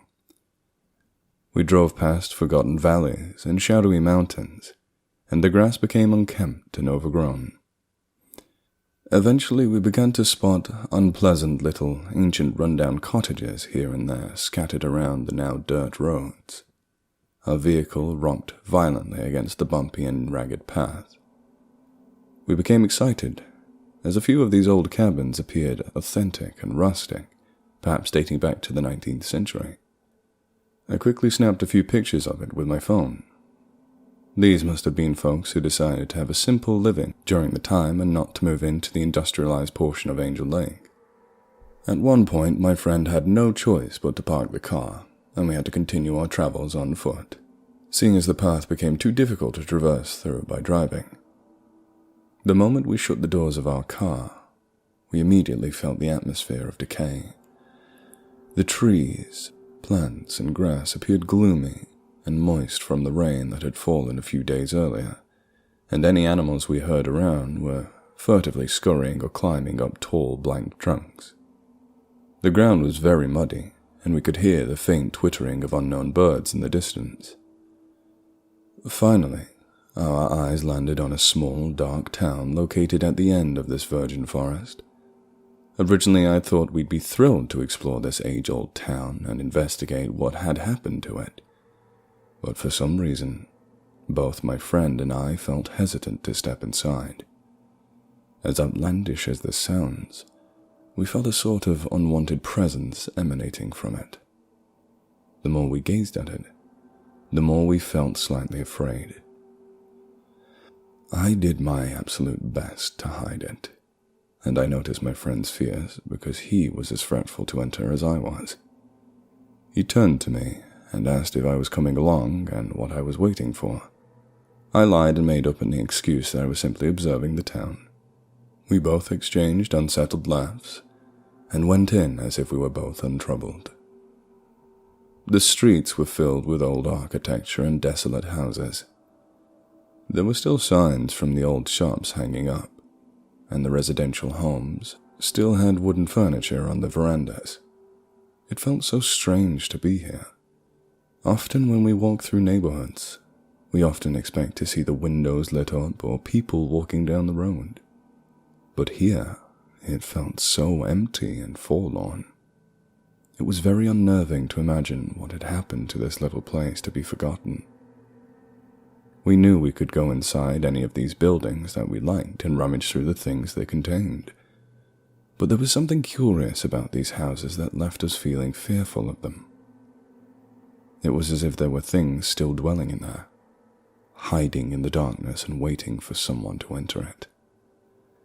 It sounds silly, yes, but it felt that way. The fact that the sun had gone down and the sky was beginning to darken made it seem even more grim and devoid of life. As we marched our way through the dead streets, we snapped more photos and pointed out the little stores and houses we found interesting and remarked on their archaic appearances. I believe that secretly my friend was pointing at places and objects just to fool me into thinking he wasn't afraid, but the truth is, it was so powerful that I could sense it. We were both very afraid, and I believe we both began to regret coming here at this late hour. Regardless, There was something that enticed my curiosity that I simply had to search it. It was an old rectangular building in the town's plaza. The sign on top of it read, Angel Lake Newspaper Agency. I pointed it out and my friend became excited as well. Inside, there would surely be valuable sources of information revealing how life was here, and perhaps shed light on some of the citizens and its history. We both pushed open the decrepit old door and entered into the small office-like place and stared in complete amazement at the old tables, typewriters, and file cabinets that were knocked over and scattered all over the room. We instantly began scavenging through the old papers and furniture. We found numerous unfinished newspaper articles detailing the events going on in the nation, and many tidbits of local news during the 1930s. It was evident by this that the journalists who were writing these must have got up and left suddenly. It left us with a slight unnerved feel as we continued to look through everything. I then ventured inside another room, and I believe this to be the editing room. There were numerous front-page articles taped to the walls and 2 windows looking out into a large tarn. The tarn was Angel Lake itself, which this town was named after. I got to what I believe to be the newspaper editor's desk. There was a large stack of newspapers on top of it, neatly arranged and untouched. I looked back at my friend and saw that he was just tossing papers around and going through the contents of a desk. It felt amazing for a brief second. I was holding in my hands a newspaper that had been written nearly 80 years ago. It still felt as fresh as the day it was off the press. I read the headline, the year being 1936 according to the paper's date, and I felt a pang of fear churn inside of me. It read, Strange fog spotted in the middle of Angel Lake. As I finished reading those words, my eyes shifted over to the large lake at the window. As I studied it for a moment, the water appeared more shadowy and still than any other lake I'd seen in my life. It had a sort of haunting quietude to it. I then turned my attention back to the newspaper once again and began to read. On October 11th, an unexplained fog was spotted growing in the middle part of Angel Lake. People say it seems to have come from nowhere, and witnesses who live nearby claim to hear strange and frightening noises coming from the lake itself. Unexplainable light seemed to radiate from the core of the fog that is building in the water. Local law enforcement and fishermen have attempted to go out and see what the source of this unexplainable mist is, but they claim there seems to be a horrible odor emitting from it that prevents them from getting closer.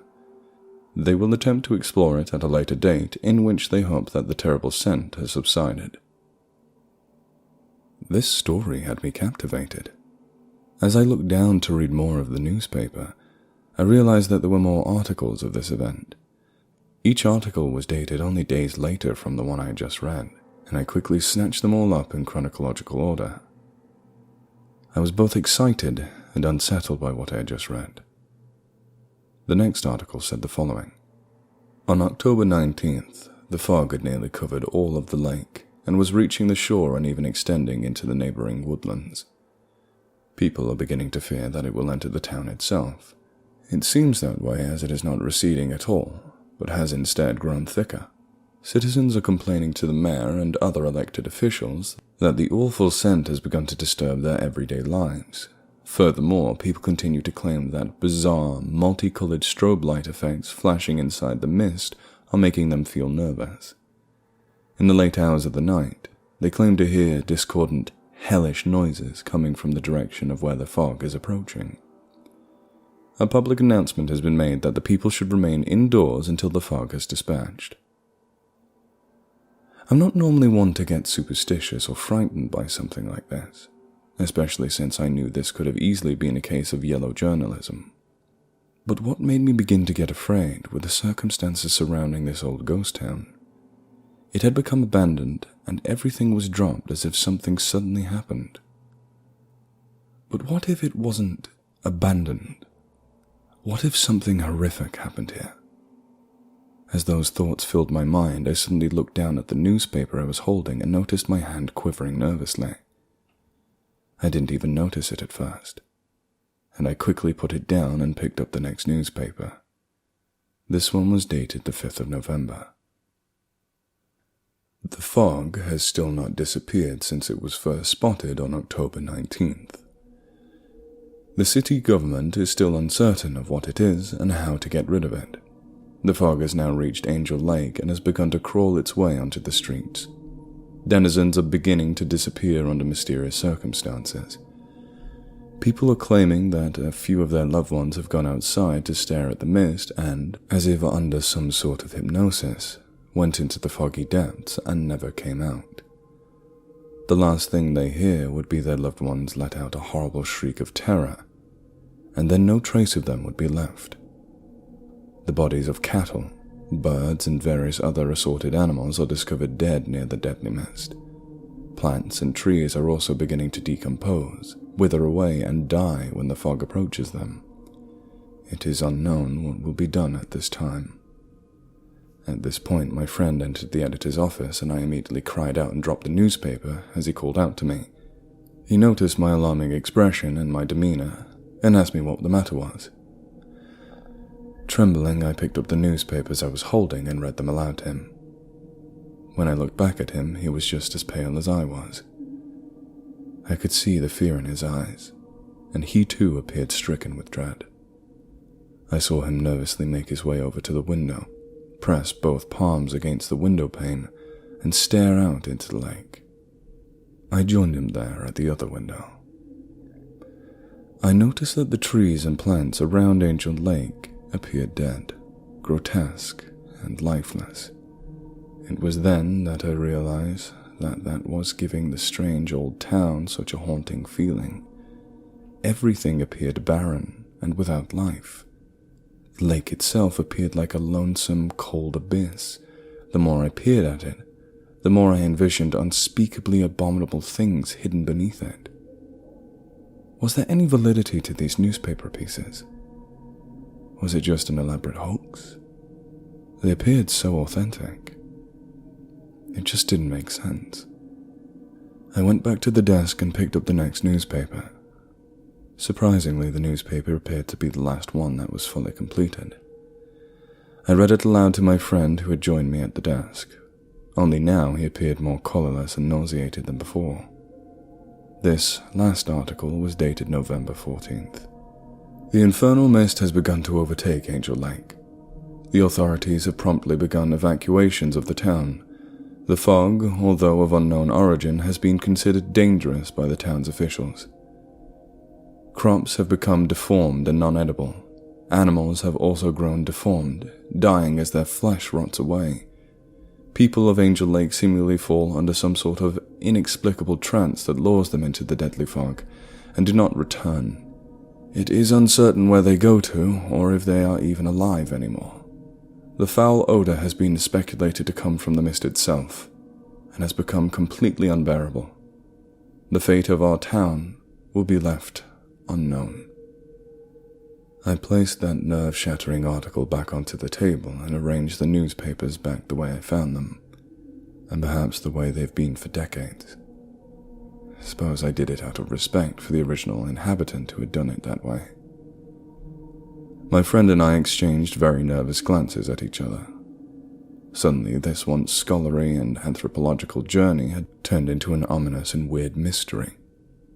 It left us both vexed and with far more questions than answers.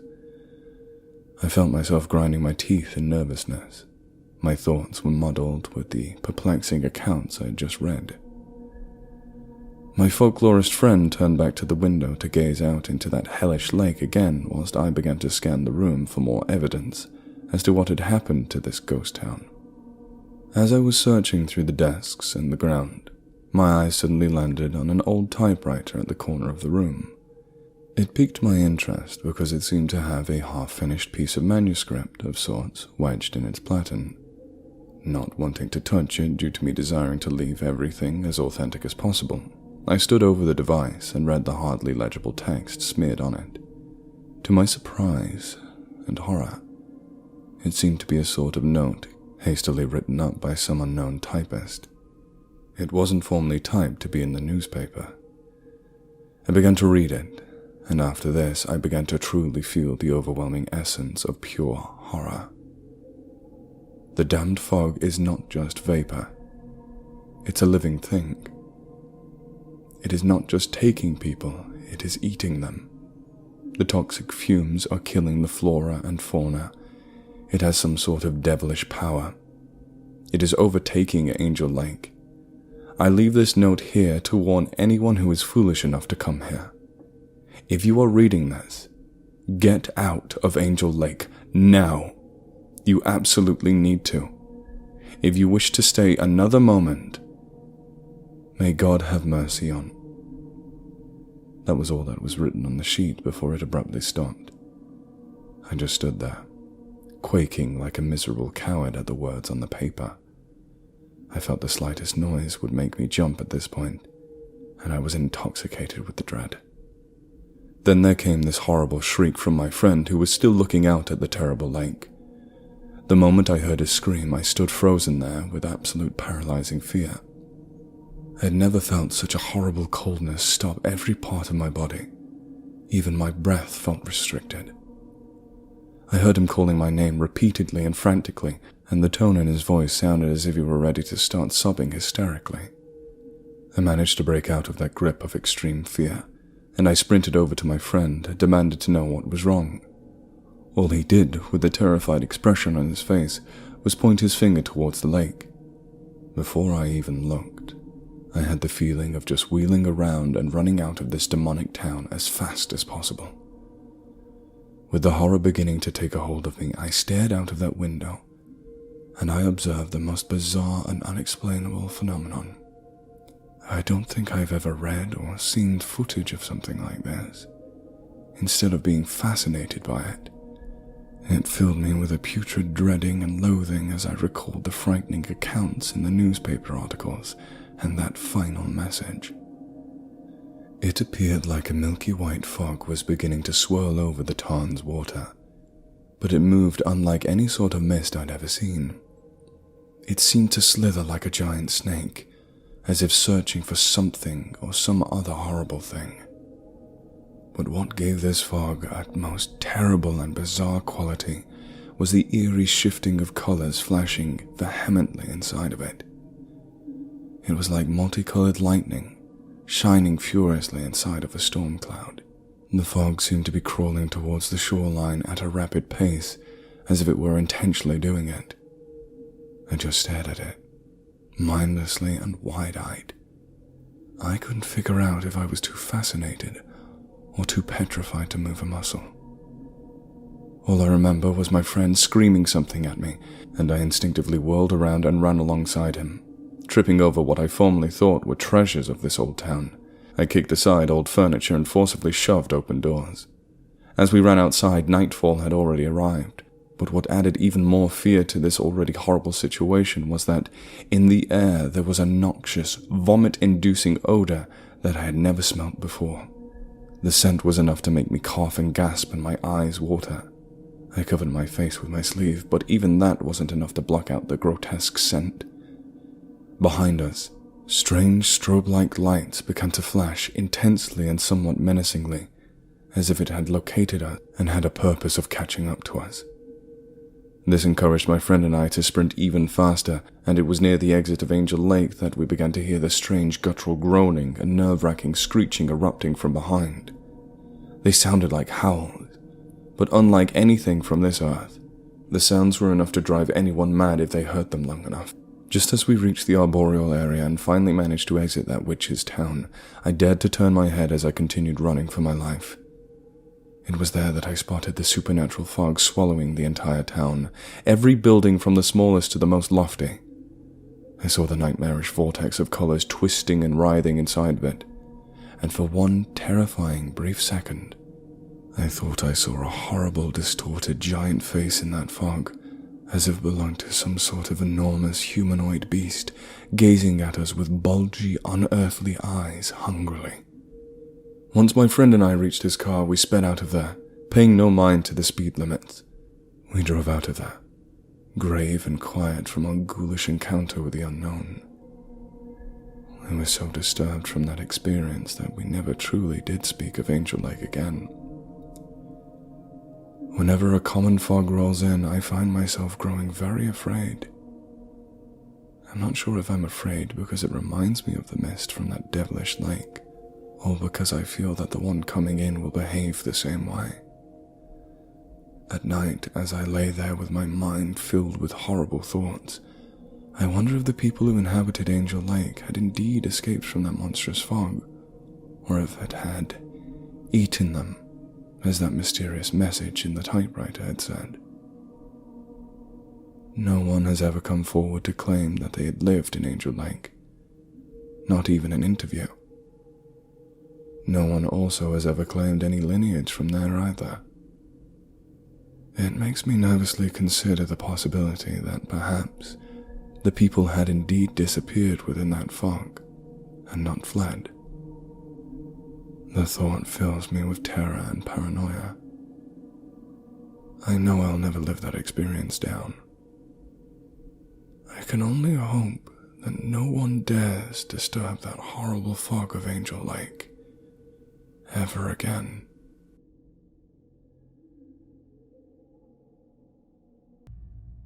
Camp by Mac Ralston. Camp is a style that prefers outrageous and exaggerated substance, a palate for bad taste. A camp is a temporary lodge typically dwelled in by travelers or adventurers. And camp is, well, the story you're about to read, both campy in the style and substance, and named ever so fittingly after the nickname given to Camp Neil Harsey, the Camp. Camp Neil Harsey got its unfortunately fortunate nickname from the nearby silver waters of Lake Neil Harsey, and the legend harbored beneath. See, at Lake Neil Harsey, there's something of an urban myth that served as the lakes and surrounding campgrounds' claim to fame. The Neil Harsey River Monkey. Now, if you've never heard of the river monkey, you'd be forgiven, because essentially it doesn't exist. At least to some. To others, the river monkey is a deeply endearing icon of the lakeside forests of North America, a less respected Bigfoot or Nessie in virtually every way. Yet it, too, has its share of disciples, and most of them, rather conveniently, live within 50 miles of the Neil Harsey, which, mind you, is not a river but a lake. So the whole river monkey name, in and of itself, doesn't make a lick of sense, and neither does the legend at large. Now, you'd think that an oversized river-dwelling primate would be the last thing on people's minds, but you'd also be wrong. See, people eat this kind of thing up, especially in the middle of nowhere, where the only thing to do is to hunt down a fictionalized monkey man. Of course he's real, the hick spat, depositing the rest of his loogie aside his boot and grinding it into the dirt. No one ain't seen him 'cause he's hiding. Why is he hiding?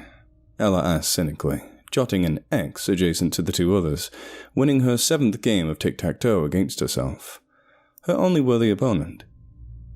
She did have some notes on the page, but her mind had clocked out hours ago. Was this really worth it? Driving all the way out to Tumfuck 2, wasting who knows how much precious petroleum, just to interview some backwoods, probably inbred, tinfoil hat-wearing conspiracy nut, all in the name of a cheap buck. She didn't have an answer. She never did. But she was there, wasn't she? Smack dab in the middle of nowhere. And this wasn't the first time. What was it last month again? Bat Boy? That was a good one. How about the woman that was having sex with her husband's ghost? Or the guy who claimed he was molested by a yeti? There were some weird folks that lived in the middle of nowhere. And, of course, by the middle of nowhere, she meant the podunks. Pocketed little cesspools squirming with the kookiest weirdos on God's green earth. And, if you could believe it, some of those weirdos made the other weirdos look like beacons of normalcy by sheer comparison, which only proved just how wacky some people could get when cut off from the outside world. Thankfully, most of the fringe types were harmless folks, but every now and again, there'd be one that'd stir the pot, tip the scale from conspiracy to collusion, like those crackpots that cut crop circles, the ones that gave them all a bad rap. And if they didn't, she most certainly could. Well, think about it, the man said, interrupting her inner monologue abruptly. Dribble still dribbled on his scruffy chin. "If he's caught, the government will probably cut him up and experiment and shit on him." "Mm-hmm," Ella nodded, biting her tongue. "Anything else?" The man stood, obtusely quiet, until he sprang alert. "Oh yeah," he said, rushing back into his house. Not 5 seconds later did he emerge with a folded-up piece of paper, handing it over to Ella.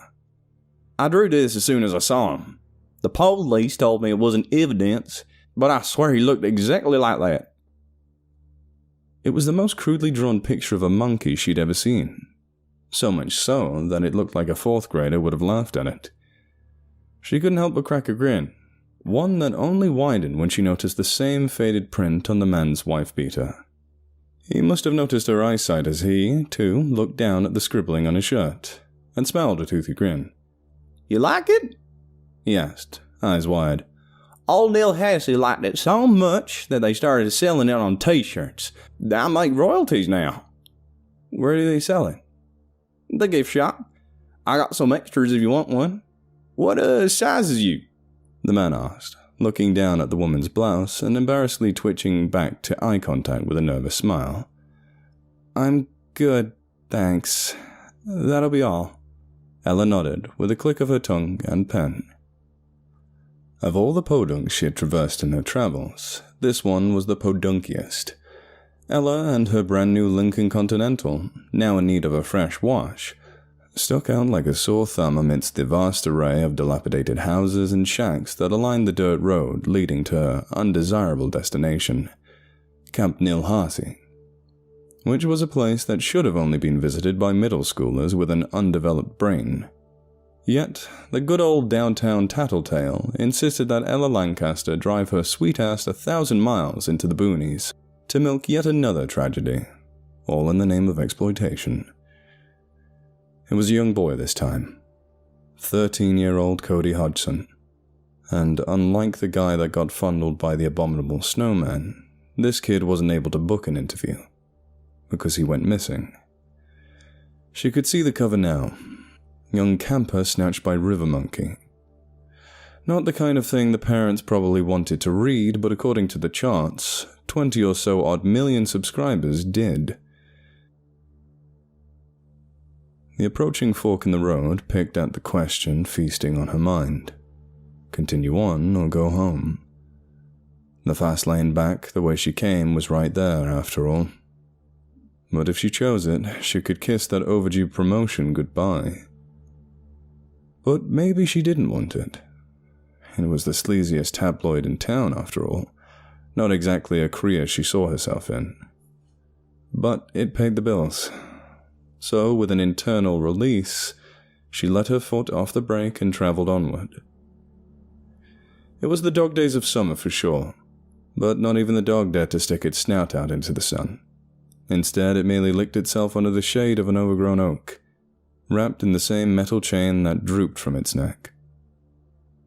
Not far away, beside an old school bus, whose yellow had faded a sickly white, was a mailbox, perhaps fashioned in the same shade of the oak, which looked as if it had been hit by a dozen or so times by a stray pickup. And though it couldn't sing like a dog, the worn and rusted hinges on that box attested to the history and reputation of Camp Neil Hassey, which had seen its fair share of eviction slips over the years, yet here it stood anyway. The only thing not standing, in fact, was the operator of the fine establishment, a gentleman by the name of Stanley Reese, who at one time was something of a lively, happy-go-lucky son of a gun, now diminished to something of a neurotic, rocking back and forth on the porch swing that hung against the camp office window and murmuring nonsensicals to himself. Then, in an instant, a brand spanking new Lincoln Continental pulled through the brush and broke to a stop atop the dusty gravel. A sight for sore eyes for Stanley, considering all the cops in and out of the place over the last 4 days. But when he noticed a fancy pants blouse and smug, chiseled woman step from the elegant upholstery, something told him his worry wasn't for nothing. He descended the porch and skipped across the hot dirt on the balls of his bare feet. And when he reached Ella, he smiled. Not genuinely, of course, but wide enough to pass off his falsetto tone as genuine. "Good afternoon, ma'am. What brings you around these parts?" He smelled like smoke, somewhere in between a cigarette and a campfire. He probably hadn't showered in days, made apparent by the caked-on layers of sweat that clung to his face, and the unkempt ball of hair on his head that looked like a sleeping cat. A dead sleeping cat. "I take it you're Stanley Reese?" The man nodded, clumsily. "I'm Ella. I'm with the Downtown Tattletale. I have some questions about Cody Hodgson." The man ran his fingers through the dead cat on his head, sighing heavily. "Let me level with you, ma'am," the man pleaded, that falsetto tone dropping like a bead of sweat, which, rest assured, were dropping too. "I can tell you all about the difference between a clove hitch and a half hitch. Hell, I can show you how to kayak, shoot an arrow, and start a bonfire before time to eat lunch. But listen, I don't know how to answer all these legal questions. Hell, I didn't even finish high school." Ella didn't bother with a notebook this time. She nodded out of what little, genuine pity she had for the well-meaning man and rephrased her prompt. "All I want to know is what happened, from your point of view." "Well, I mean, I didn't see much of anything. I was getting supper ready and some of the campers swarmed me, told me about Cody. Immediately I thought the worst. Hell, I didn't know the kid could swim, but the cops never found any body in the lake. He's just gone." Ella nodded, biting her lip before asking, "What campers?" "Oh, friends of his, I take it. Dozen or so boys. They all felt terrible. See, they told me that they told Cody that if he went into the outhouse, a spider would crawl up his butthole and lay eggs in his stomach. Kids, right? Anyways, the kid refused to even look at the damn latrine. So he decided to go pop a squat out in the woods. After about 45 minutes or so, when supper was almost ready, one of our counselors asked his cabin mates where Cody was, and they didn't know. Then they all came to me." Ella logged the story in the back of her mind, like chicken scratch on her soggy brain. She could tell that Stanley couldn't stand another question about the boy, so she opted to ask what was, in her eyes, a seemingly harmless one. "So, do you think it was the monkey?" Stanley swallowed back any words he might have been rash to say. Clearly he had something on his mind, but his shifty eyes suggested that he might not have been at liberty to say it. After 2 more glances, east and westward, confirming that no one else was around, he moved in closer on Ella, who could smell the sweat under his pants. "That monkey is the reason the camp's still standing. People love that shit, pardon my French, so much so that we got a damn gift shop about him. So, real, not real, doesn't matter to me. Myself. And I didn't even go to business school, ma'am." "So you're saying it's a hoax?" "All I'm saying is that we're about to get a lot more business." River Monkey for president and I survived the River Monkey and all I got was this lousy t-shirt were just some of the designs in the gift shop. Not to mention the Hicks eyewitness drawing, available in 6 different colors. There were plushies, coffee mugs, and even a bobblehead pen of the thing. But what struck her as the most intriguing was a wall of masks. Plastic pieces of garbage covered in faux hair that felt like peach fuzz glued to a to-go box. And aside from the fact that they were almost out of stock and selling for $25, she couldn't get over the fact that they might have been a clue in this whole thing. With her disposable, she snapped a shot. "I take it you won't be buying nothing?" a moist voice said. Ella turned sharply around with a gasp and noticed a young woman, no older than 23, standing behind the counter and chewing a wad of gum. The pigtails from her hair bounced with every smack of her lips, and Ella wondered why she hadn't noticed her before. But the real question was why she was there at all. "Sorry," Ella said with a relieving breath. "I didn't see you there. I thought you were..." "The River Monkey? Yeah, I get that a lot. The girl reached into a drawer and removed the wad, sticking it beneath the countertop, alongside a dozen or so other flavors. "You believe in that thing?" Ella asked. The girl shrugged. "I was gonna say Stanley, but that too." Ella nodded with a half smile. "Who are—" "I'm Stanley's girlfriend," the girl said before Ella had time to finish. "I keep watch over their shop and bookkeeping. You're the lady from the papers, huh?" she asked.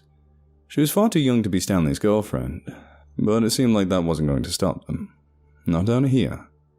"The downtown tattletale, yeah," she said, stepping closer to the register counter. "Yeah, I've read that before. You make us country folk look like hillbillies," she said, a sour look on her face. "We're not all crazy, you know." Ella nodded softly. "I know, sorry." It was a relief saying that word, for what might have been the first time. "Oh, that's right," the girl said, noticing the embarrassment on Ella's face. "The name's Angie," she said as she extended her hand. "Ella." The girl's hand was softer than she expected, and yet her grip was firmer. "Those masks sell well?" Ella asked. Angie looked over her shoulder and nodded. "Oh yeah, most popular thing we sell. The campers like to scare each other, especially around the fire, telling ghost stories and whatnot, and then popping out in them masks. It's pretty funny." "I bet," Ella said with a smile. "You ever think their pranks go too far?" Angie shrugged. "I don't know. One time we had a kid fall in a river with his pants down. I guess his friends might have taken that a little too far." Ella nodded in understanding, stepping even closer to the countertop. Another step and she would have been touching it. "Reason I ask is 'cause Stanley said this kid had bullies. You think they'd ever do anything to hurt him?" Angie chewed on the question for a second, popping a quarter into the gumball machine on the counter and twisting, a bright red sphere barely dropping into her hand before she jammed it into her mouth and crunched. The rack of masks stared back at her from across the wooden shack, and she put two and two together. "Are you saying they framed the river monkey?" Ella shrugged. "Are you?" Angie couldn't answer that one. "I think it'd be hard to mistake a giant monkey for a 12-year-old kid in a Halloween mask," Angie said, duly noting the rack of masks. It was clear that the implication was a bit steep, even for Ella. "How about the employees? Could any of them have done it?" "The counselors?" Angie asked. Her voice was raised. Surely any finger pointed at one of them was 4 pointed back at herself. Or was it 3? "If you're asking if they kidnapped the kid, you'd best talk to Stan. And not even he'd know," she said, a shot of hot air escaping her nostrils as she chortled. "What, you think we run background checks out here?" Ella knew they didn't. Could have been anyone. And anyone came in the form of a crudely torn piece of paper wedged, ever so conveniently, beneath the driver's side windshield wiper of her Lincoln. She had just finished photographing the place as the sun began setting, and if she was going to reach the hotel before midnight, she needed to get going. The one-landed country road stretched on for miles, and it wasn't like she could take the freeway. Angie and Stanley bid her farewell with a parting gift, or perhaps just a bribe to keep her article positive, a t-shirt with a doodle that was all too familiar to her by this point. She smiled and thanked them and returned to the car, and that's when she saw it. The paper. It looked as if it had been ripped from a spiral notebook, the paper moist and grungy and smeared with a nearly illegible semblance of letters. Yet somehow, she could faintly read the words, "I know," followed by an address, a tip. It would have been foolish for any woman, especially one as young and as ambitious as Ella, to drive out to some lonesome house in the middle of nowhere, and in the middle of the night, and waltz right through the front door. God knows what might have been waiting for her. But then again, Ella was young, and she was ambitious. The drive was only about 5 miles or so, yet the curved and treacherous terrain made the spiraling journey at least about an hour. All the while, the moon's reflection off the Nilhasi acted as a sort of guide, the only beacon of light aside from her zigzagging high beams, which weren't doing her much of any good. She had almost struck 2 trees and killed a deer, so it was a relief when she first caught glimpse of the house. the first one she had seen in what felt like miles. It was a solitary, beat-up-looking place, engulfed in a nearly endless darkness, if not for the single bulb that illuminated the front porch. What the light revealed was about as tired-looking as she must have been, and for a moment, in her state of numbed weirdness, it dawned on her that this whole thing might have been one big practical joke, a wild goose chase orchestrated by some dumb kids or a pissed-off camp operator and his girlfriend. She was a fool, and though she should have turned back, something in her, call it her drive or that sheer ambition, she forced herself from that Lincoln, up the front steps, and onto the welcome mat, which, if it were trying to welcome her, definitely missed its hospitable mark, being about as tattered and worn as the note from her windshield. "Hello?" The voice was about as abrupt as the entire situation was, and yet she still wasn't expecting it. She was spooked. Through a crack in the door, she could make out a dimly lit face. A man, his skin lumpy and stretched, with jet-black hair jutting out of his ears and nose. "Sorry," she said, composing herself. "Are you the one that left that note on my car?" The man nodded. "Yes." He tried to pull open the door when it snagged on the metal chain. He tried again, harder this time. "You've got to unlatch the..." Ella started, but before she could finish, the man ripped the chain from the dry rotted wood, its hinges squeaking as it opened wide, filling the dark house with the same dull glow of the porch light. "Thanks," she murmured and stepped inside. The first step she took forced her to dip down about half an inch or so to the floor, her weight forcing the wood to creak. She caught her bearings and surveyed the house as she approached a dining room table amidst what was, largely, an empty room cast in blackness of night. And rolling in from that darkness became a pungent, rancid smell, perhaps a whiff of mucky lake water through an opened window, or a dead critter beneath the elevated flooring. Either way, it stunk like a skunk, and the man seemed not to notice or not to care. "I don't know what happened," he said, bending down to sit across from her at the table, interrupting her self-talk. The chair bowed at his sitting. He was so large a man, and it creaked similarly to the floor. "And who are you exactly?" She smiled despite her facial muscles stiffening. The man took in a long, deep breath. "I'm a bus driver," he said, his voice low and drawled, as if he was drugged or on drugs. "I drive the bus for the camp." Ella nodded excitedly. Surely an employee, especially one with knowledge of the campgrounds, such as a bus driver, would have known something of note. She took out her pad and pen. What did you see, sir?" The man breathed in. "I'm a river monkey," he said. Ella laughed, but the man remained firm in his expression. "Mainly, it makes me dress up like a monkey." The man stood and stomped over to the closet, pulling it open and retrieving from its depths a large fur suit, brown and matted like any run-of-the-mill gorilla suit from a 5-and-dime Halloween store. The man dragged the suit over the table and laid it across the tempered wood. Ella ran her fingers through the fur and stared up at the man, whose demeanor was still unchanged. "Why does he make you dress up?" she said, a smile cracking her lips open. "I said it's good for the camp. Legend of River Monkey bring tourists and dollars." "And the kid?" "He's okay." The man smiled elastically. "He's in on the joke." Ella blew out a confused sigh, rummaging her fingers through her long, silky hair as what was a build-up of somewhat nervous laughter belched out from within her. "So it was a publicity stunt," she laughed, shaking her head. "I knew it. I damn well knew it. What about the papers? The news?" "All in on the joke. Brings the tourists and the dollars." Ella slapped the table. A smile wider than her cheeks spread across her face. Of all the kooky stories she had heard over the years, over her many travels nationwide, this one was the kookiest. She pulled out her disposable camera and aimed it readily at the suit draped over the table's ledge. Before she pushed the little black button, she stopped herself and glanced up at the towering man. "You don't mind, do you?" "No," the man said, lifting a large hand. She snapped away. After she was finished snapping, she politely thanked the man and stood from her seat.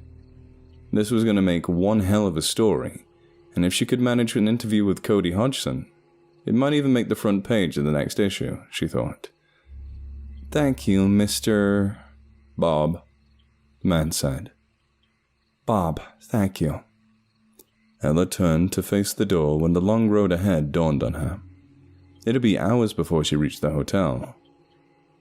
"Might I use your bathroom?" she asked, turning back around to face him. Bob looked off into the shadowy darkness, assumingly towards the bathroom in question, and nodded his head slowly. "I'll only take a moment," she said before entering the darkness and finding her place. It was cold in this part of the house, and after her eyes adjusted, she could make out the frame of a door filled with the hue from a nearby window overlooking Lake Nilhasi. It really was a beautiful sight. But her enjoyment was cut short by the returning stench that quickly filled the room, even stronger than it was before. She locked the bathroom door and, not unlike her, began to snoop diligently. And when she stuck her nose too close to the shower curtain, she backed away, knowing all too well that she had found the source of the smell. With one tug, she pulled back the curtain and a wall of that same stench hit her face. She teared up with one breath, stepped back, and had to force her eyes open to see what it was. A black mass lying in the tub.